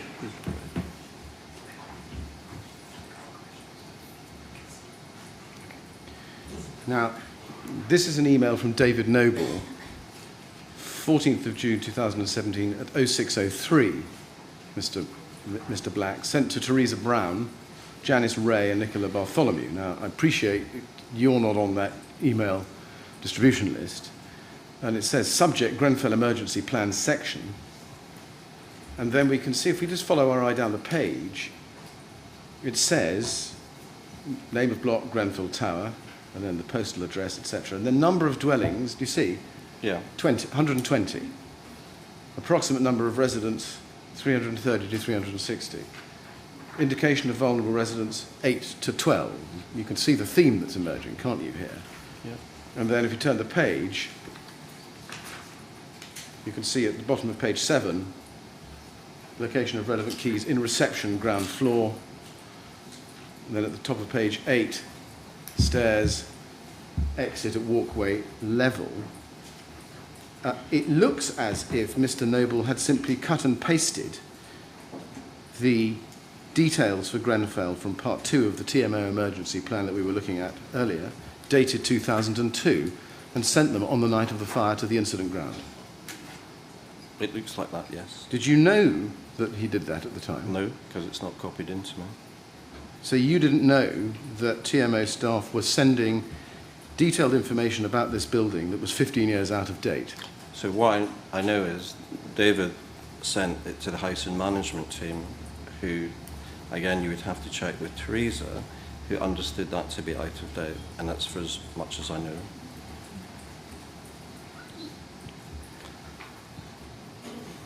That's as much as you don't know what Teresa Brown did with this material. I think I recognise Teresa's later. I think she'd be able to tell you that rather than me suggesting. Right. So this is, again, this is something for Teresa to answer, not for you. Is that right? Well, I think since it's sent to Teresa, it'd be useful to hear her views rather than mine, since I didn't know about it. When did you first discover, or let me put it this way, is this the first time that you've discovered that information which is 15 years out of date about this building was being sent from your TMO, well, between your TMO staff on the night of the fire? I discovered it when we were preparing the email chain for today to understand the time span. Right. Well, I won't ask you about that. That preparation. But as a result of discovering that, have you undertaken any further investigations as to how it could be that information that was 15 years out of date? I wish I could, but unfortunately I don't work there anymore. I'm no longer chief exec there, and I left the organisation. Very well. Did Teresa Brown or Janice Ray or Nickola Bartholomew try to contact you and tell you not to give this information to anybody, the LELO or the LFB or the police, because it was 15 years out of date and materially inaccurate? Well, for a start, I don't have it. It wasn't sent to me, therefore I wouldn't know that. No, I'll repeat my question. That wasn't the premise of my question, Mr. Black. I'll put it again. Did any of the people who did receive this email, Teresa Brown, Janice Ray or Nickola Bartholomew, contact you on the night and tell you not to provide this information to the LFB? First of all, I couldn't provide it because I don't have it, and secondly, I don't remember them contacting me about that. Did they contact you and tell you that they had received information which was 15 years out of date, and could you help them obtain information which was up to date? I don't remember that, and I imagine they would have the more up-to-date information than I would have. Right. So I think the answer to my question is that there was no such conversation. No. Now, were you specifically asked to provide plans of this building during the time that you were at the scene? I can't remember that. Is it you can't remember one way or the other? I can't remember it, I haven't gone through it. Right. Now, let's see if you can help me with some documents. There's an email at RBK *0001468.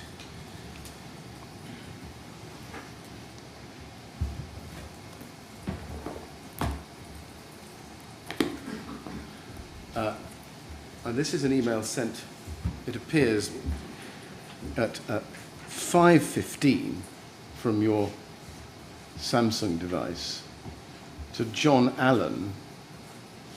First of all, who is John Allen? I found out that he is a building engineer who was asked to look at the building on the day by the borough. Now, you are forwarding an email you've received below, fire access plans from the refurb, do you see? And there are some attachments to it. And just look at what you're forwarding. What you're forwarding below where you say sent from my Samsung device says David Noble, from David Noble to Janice Ray, Robert Black, Nickola Bartholomew, fire access plans from the refurb. And that email is timed at 06:14. It looks as if your email, well, let me ask you in a more open way, can you explain the time discrepancy, given that you receive an email at 6:14 and are forwarding it at 5:16? No, I think this was another one of these emails that the timing doesn't make sense. So. Could it be simply that, in fact, the time you received that email was at 6:14 and you sent it at 6:16, and for some technical reason your Samsung device has recorded it as being sent an hour earlier? I don't know. It just seems very strange timing that you've got 6:14 and mine's 5:16. This was, I think again, can check with my solicitors, this was provided by RBKC. It wasn't in our pack of emails. Yes, I'm just... I think there are questions about these times, because you'll notice that in the original email, the timing is given as GMT plus naught. So it's not adjusted for summertime. Now that would make it even later, Yes. but it still raises a question as to some of these timings. So it may be at some point we need to examine that. No, I'm just asking the witness whether or not he can explain the discrepancy. I mean, given that what is being forwarded is received at 6:14 as it appears, and you forwarded on at 5:16, one or other of those is incorrect. And I'm just asking you to assist us, given that you are the recipient and sender, whether you can assist us. I can't tell you the answer to that, sir. Right. We might be able to make some more sense of this. If you go back, and let's keep this one on the page, Mr. Documents Director, please, and go back then to TMO 10031176, page 10, which is an email we looked at earlier on together, Mr. Black. So if we have that one on the page, and then also on the screen, the one I've just referred to. Now, what I want to show you is the one from David Noble at 0524 to you, where at the end of the line it says, still looking for plans. Do you see? Yeah. We can perhaps have that highlighted. At the right-hand side. If the highlighter can go on the line of the email, at the top of the page, all occupants of Grenfell as at 30th of May 2017, still trying to get live data to run, looking for plans. And I just want to emphasize looking for plans. It looks as if David Noble sends an email to you at 0524 saying looking for plans. If that is right, which it appears to be, it would suggest that you couldn't have been sending plans to John Allen at 5:16, some 8 minutes beforehand. And therefore, the time at which David Noble sends you plans at 6:40 would be correct. I'm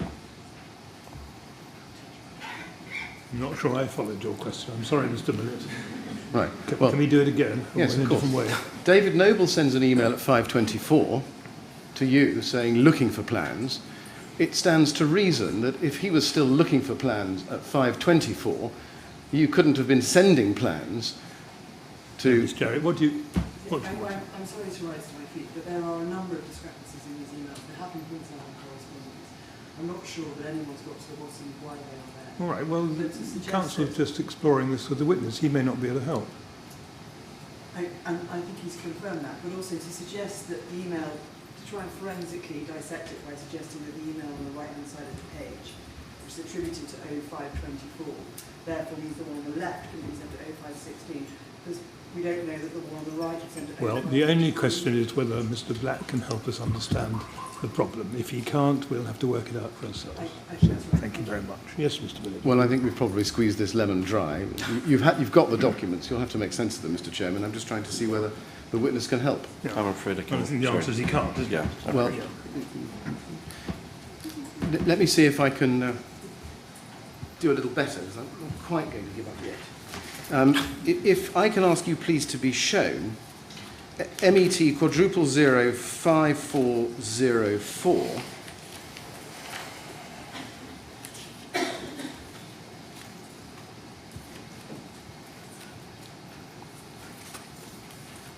And go, please, to page 5 in that.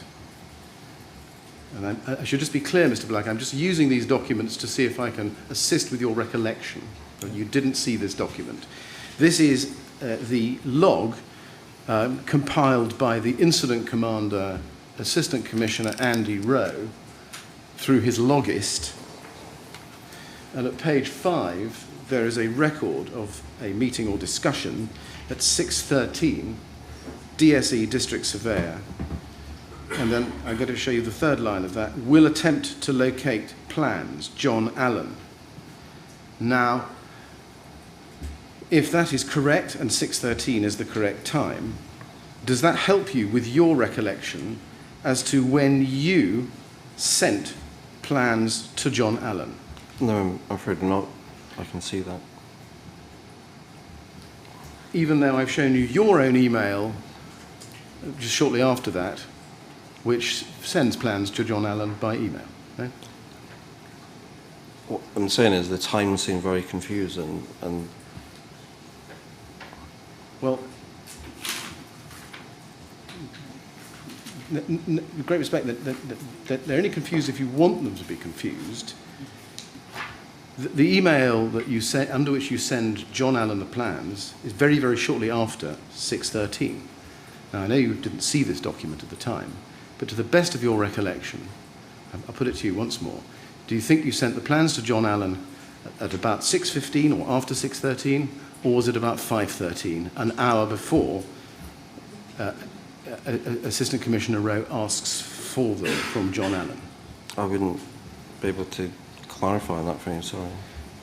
So is the answer to my question you simply can't remember? Yeah, I can't remember on the night of that specific detail. Right. Why did you forward the plans to John Allen? Do you know? No, well, I think I must have been asked. But do you remember? I can't remember, apologies. Right. Did you or anybody at the TMO send these to the LFB? I don't know. Do you remember being asked by anybody to send plans to the LFB? No.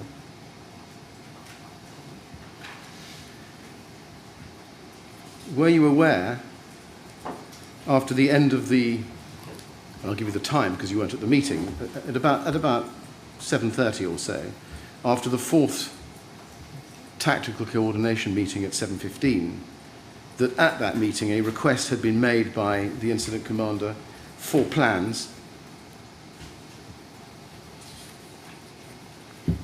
So what was the question again? So was I aware of it? And I'll repeat the question. Were you aware, after the end of the fourth tactical coordination meeting, which started at 7:13, that the incident commander, Andy Rowe, had asked for plans of Grenfell Tower? I can't remember, apologies. I know I sent the list to the fire brigade after 7 o'clock as well. That was the main one. Let me see if I can again show you a document to prompt your recollection. Same document we're in, but page 7, please.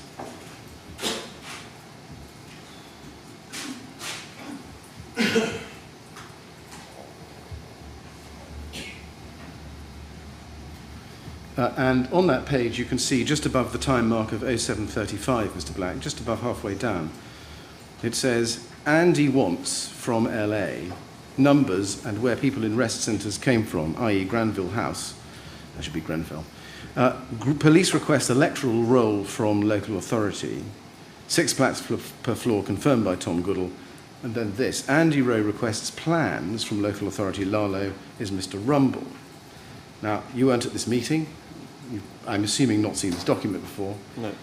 My question is simply this. At about this time, so after this meeting, about 7:30, do you remember Mr. Rumble asking you for plans of Grenfell Tower? I have no recollection. Do you know whether this request for plans was actioned? I'm not Mr. Rumble, afraid. Do you know whether the TMO assisted the local authority in finding plans for Grenfell Tower? I'm not sure. I thought they would have had them in. Do you remember having any contact with Mike Rumble? Yes, I'd met him once before. Now, in his statement, and as he told us this morning, he says that you had a copy of the plans of one floor on your mobile phone at approximately 7:40 a.m. Do you remember anything about that?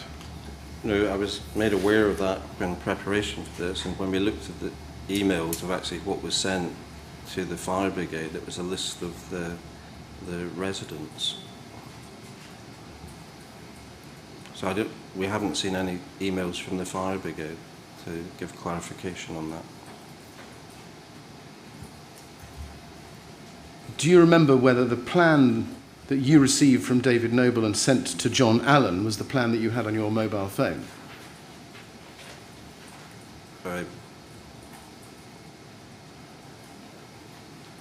I'm not sure, so I imagine it must have been.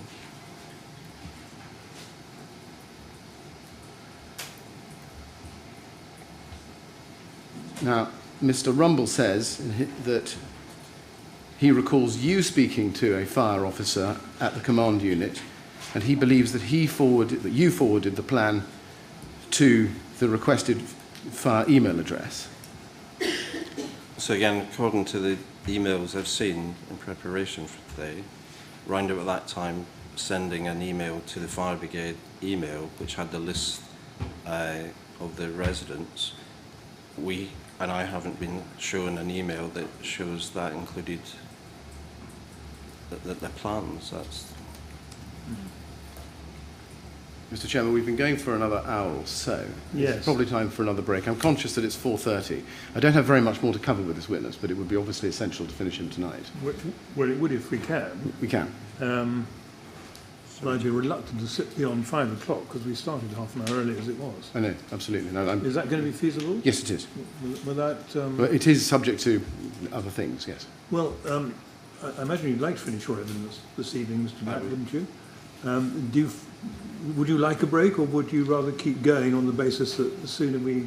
I'd rather... Rather the more we keep going, the sooner you finish? Yeah, I would appreciate that. But you're comfortable to keep going, are you? I'm comfortable. Right. I think the answer, Mr. Millett, is just keep going. Very good.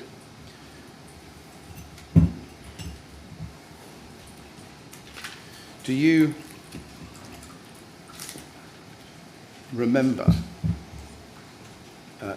anything about sending plans to the LFB after about 7:40? No, I haven't seen an email or that I did that. No, but do you remember? Well, Side emails? I'm trying to base it on evidence that, in sense of preparation, I don't have an email sent to the London Fire Brigade with No, the but I plan. think the question is, do you have any independent recollection of that? No. Apologies. Right.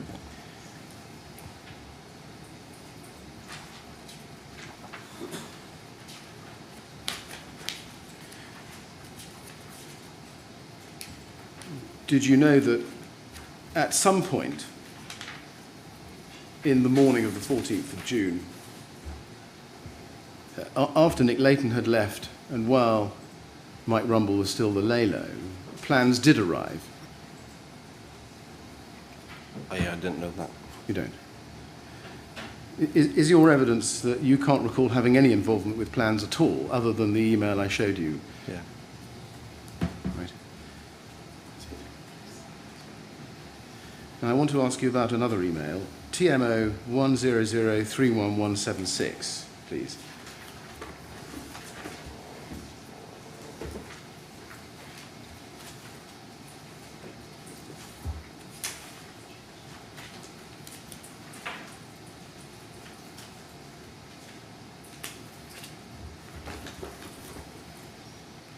At page 9. It's TMO 100311176, page 9. Now, this is an email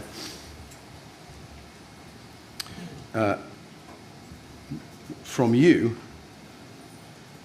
on the 14th of June 2017 at 6 a.m. to Peter Madison, Barbara Matthews, Janice Ray, and Yvonne Birch, copied to Teresa Brown and Hash Shamshu, subject fire. You see? Yeah. To update, Teresa and Hash are, and that says mangling resources at the respite centres. I'm sure that should be managing. Yeah. RFM and NPB are here and are making statements saying very little. Could you just tell us who RFM and NPB are? So Rockfield and Mellon, he was deputy leader and lead member for Housing, and Nick Paget Brown, who's leader of the council.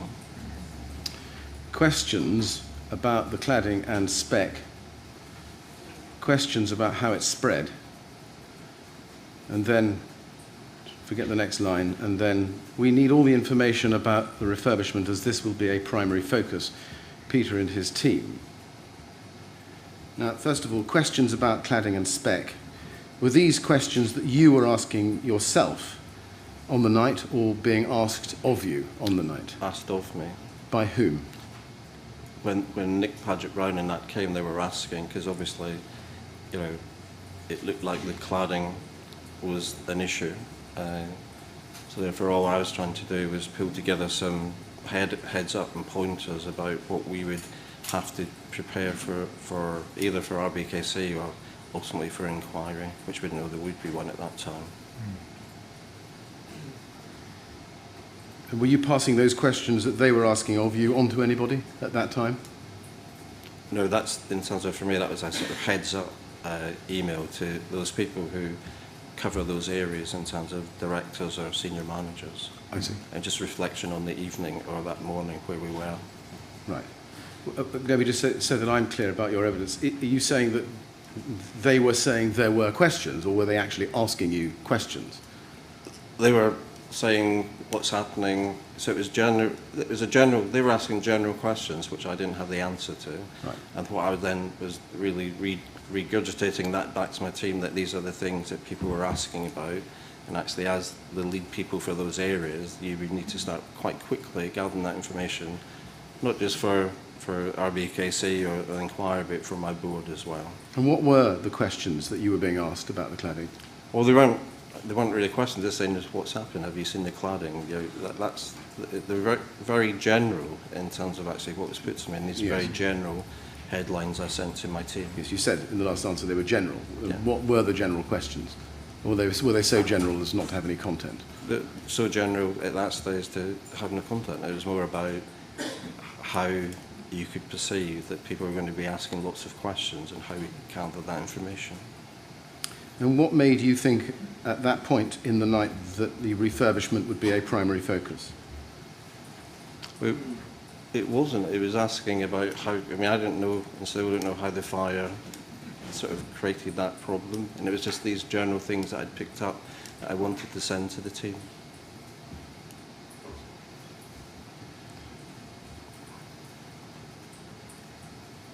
You say just these general things you picked up, you wanted to send to the team. Just be a bit more specific. What was it about the refurbishment that you thought meant that it would be a primary focus? Well, I suppose what I thought is that we have a brand new refurbished building that's on fire, and a terrible fire, and people will be asking how could that happen? And so in terms of that's as general as that, in terms of actually people will be wanting to look in more detail, you know, in terms of actually what are the issues. You know, it's a disaster. People will come after asking those questions. And it's about trying to get the team to start thinking, how do you collect that information so it can be available, you know, in more detail. At this time, on the night of the fire, were you aware of any deficiencies in the building so far as concerned fire safety? No. Did you have any, and I take it from that you therefore never had any discussion with the LFB about fire safety on the night? No. Did you ask any questions of Janice Ray or anybody else in the TMO responsible for the refurbishment on the night, whether they knew whether there were any deficiencies so far as regards fire safety? No. And I think you then left the site around about 9 a.m. or so. Yeah, I think so. And then you went straight to, where did you go after that? I think I went to RBKC for the first gold, I think it was the first gold meeting they were holding.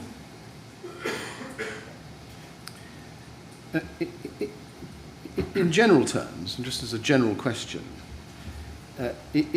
would you accept that it would have been helpful to have building plans, a list of residents, an asbestos list, documents like that readily to hand?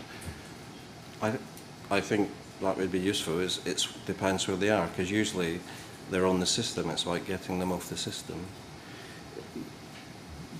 Did you make any assumption as to whether the council had those documents or pieces of information, or whether they were more readily available to the TMO? I made no assumptions in terms of actually we would probably have information, and the people to find it are the ones I mentioned. Did you get any sense on the night that things that were needed were absolutely integral to the council's response to this fire? Well, I think the integral that the council required is how it was dealing with the unfolding disaster around about it while the firemen were fighting the fire, because what it was creating, it was a wave of people who didn't want to stay in their homes and needed support. So again, the primary at that stage would be how you actually man and support the rest centres. And just to try to get the same point a slightly different way, did you have any discussions or conversations with anybody on the night about how you could best assist RBKC in responding to this fire? Well, I think how we best assist was taking instruction from the RBKC officers who were helping. There wasn't any RBKC senior managers on site apart from the Lelos. Did you volunteer any particular assistance in terms of documents or anything like that to the Lalos, or were you just essentially waiting to be asked by them? Essentially waiting to be asked for them in line with the strategic plan. In line with the RBKC strategic plan? Yeah. So would that mean that you would describe your role on the night and that of your organisation as essentially passive? Yes, because in the sense that RBKC emergency plan was in operation and our plan wasn't. So it was passive in the sense that I wasn't part of the emergency structure.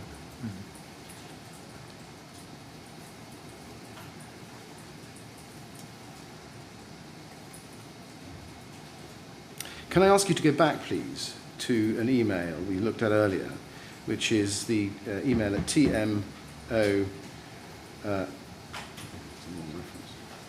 It's 31176.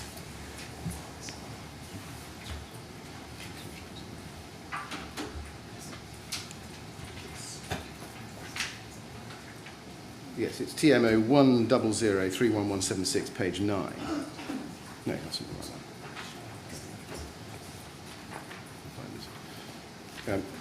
I'm so sorry, but let me give you a different reference. I've got a better one, I think, which is well, LFB. No, is that the wrong page? It is, yes. Oh, well, in that case we do need a better one. LFB 0002437. It's the same document, but it's slightly under a different reference. And at this hour, I'm not going to apologise for taking you to a different reference. This is an email from you. That's not it. LFB 0002437. This is an email from, yes, it's the bottom of the page. Robert Black, 0757, to Goodall Thomas. Now we know that's an LFB officer. Yeah. Copied Teresa Brown. Forward Grenfell residents. Hi from Teresa and getting a hard copy, Robert. So this is back to the list of residents. My question is, do you remember whether that was sent to the LFB in response to a request to you from the LFB? I can't remember if it came from the Lola or what, because someone had to give me the fire brigade's email, which I didn't have. Who gave you the email? I can't remember, so. Right.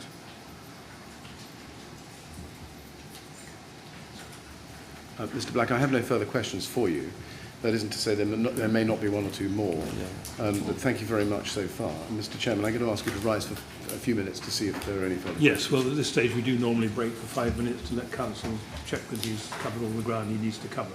So I'll rise for 5 minutes, again, ask you not to talk to anyone about Absolutely. your evidence while you're out of the room. And we'll be back at 10 to 5. See if there is any more. All right? Thank you very much.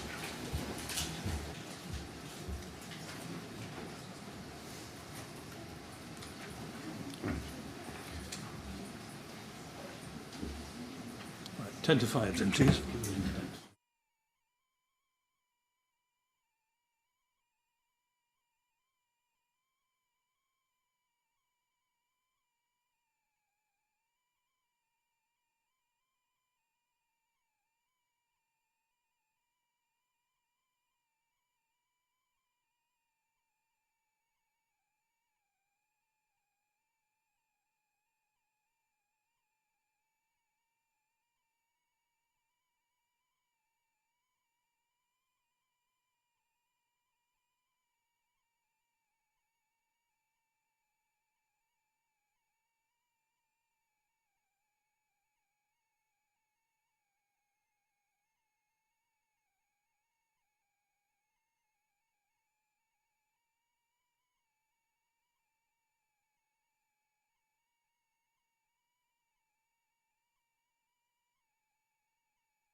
Well done, Mr. Millett. A few more questions? Just a few, Mr. Chairman. Yes. Could you ask Mr. Black to come back in, please?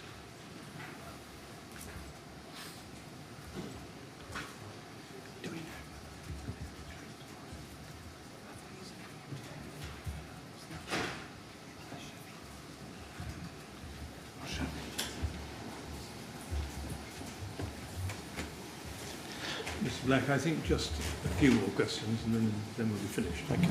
Yes, Mr. Millett. Mr. Black, can I ask you please to go back to your witness statement at page 2, and this is TMO 100-48961. And look please at paragraph 14. We looked at this together before, and I showed it to you. If we can have paragraph 14 expanded, please. And you say that you can recall that command unit fire officers were asking for information such as, and then we see the presence of asbestos, etc. I just want to focus on that. Do you remember who asked you to find out information about asbestos specifically? Not specifically.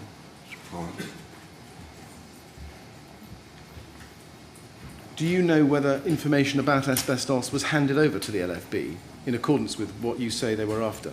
I don't know if they were able to get it on the night, or whether they got it later on in the day. Did you yourself, did the TMO actually have a policy positively promoting asbestos awareness? I think so. We had an asbestos policy. I'm not aware of the details of it. No. And that was managed in our health and safety department.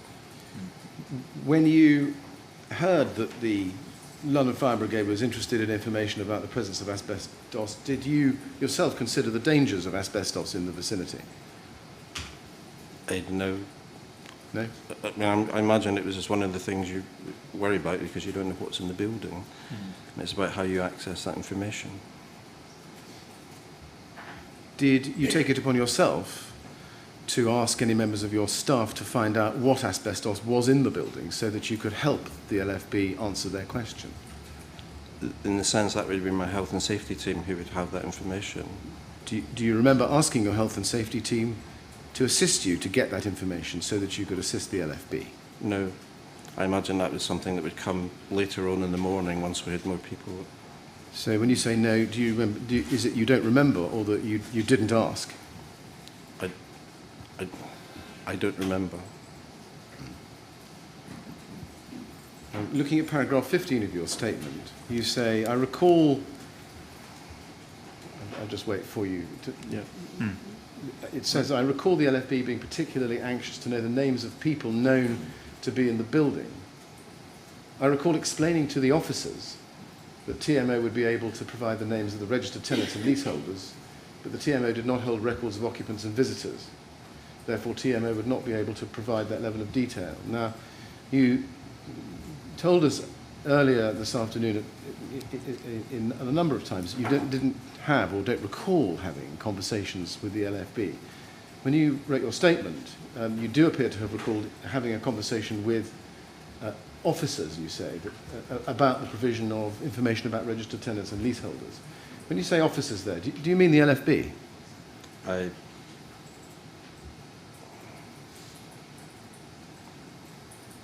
I think it was to the Leylos. Well, it's in the context of the LFB being particularly anxious to know the names of the people known to be in the building. I imagine LFB asked the Leylos and the Leylos asked me. You don't say that there. And instead you say you recall the LFB being particularly anxious to know the names of the people, and you recall explaining to the officers that the TMO would be able to provide the names of registered tenants. So that was the recollection, is the best of my knowledge at that time. So you did have is it right that actually you did have a conversation with the LFB, as you record here, about the names of the people known to be in the building? I didn't say that. What I said, I recall explaining to the officers, and it might be the Leylo that explained how and what information we would have. We wouldn't have information on everybody in the building. Mr. Black, why did you choose to use the word officers here when you meant Leylos? I don't know, I'm afraid. Did you really mean Leylos, or do you actually mean officers of the London Fire Brigade, to whom you refer in the previous sentence? General officers. It's only recently I've got my head around the whole Leylo bit. So I think what I did was, that, to the best of my knowledge at the time, wrote that down. Well, it looks, on a plain reading of this paragraph, that you did have a conversation with the LFB about the names of people in the building. I can't recall that at the moment. Apologies. And you now can't recall it? No. Very well. Now, you were at the scene, as you told us, from 3:30 till you left about 9-ish or so. That's about 6.5 hours. Would that be right? Yes. What were you actually doing during that period? Standing there, responding to phone calls, speaking to people on the phone. Not very much, as I said, because I wasn't part of the structure. So Standing there, responding to phone calls. and speaking to my team generally. Right. And of those communications, is there anything that stands out, which was the subject of those communications? So what we've got is a disaster that's unfolding, and since I'm chief executive of a company and people phoning up and asking me, I've got a board who are asking questions, and those are the general things. As the fire brigade, we're fighting the fire and getting on with it. No further questions. Mr. Black, thank you very much for assisting us with our investigations. I'm most grateful. Thank you. And I'd add my thanks, Mr. Black. It's important to us to hear from all those who were within the cordon during that night, in whatever capacity. Okay. It helps to fill in another piece of the jigsaw. So thank you very much for coming to give us your assistance. And I'm sorry we've kept you so late this evening, and we hope not to do so, but at least we managed to finish your evidence. I prefer to have it finished. Thank you. Thank you. Right. We'd like to go with the usher, then, please.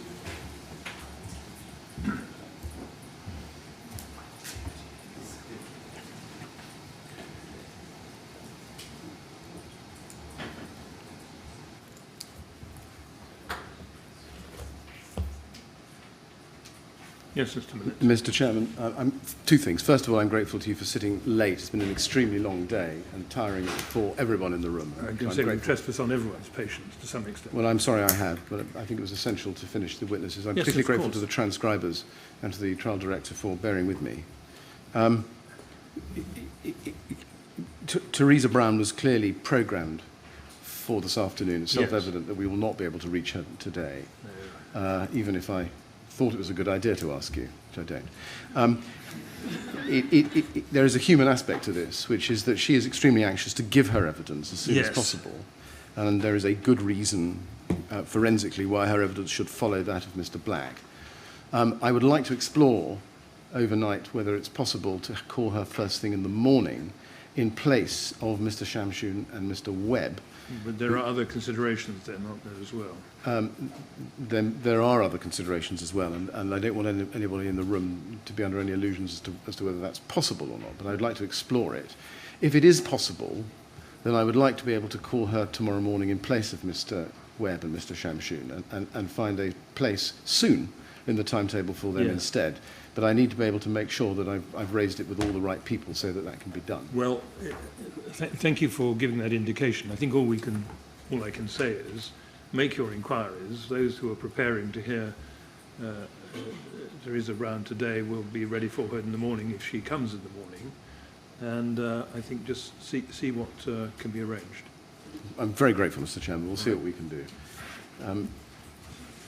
And that is it for today, I think. It is.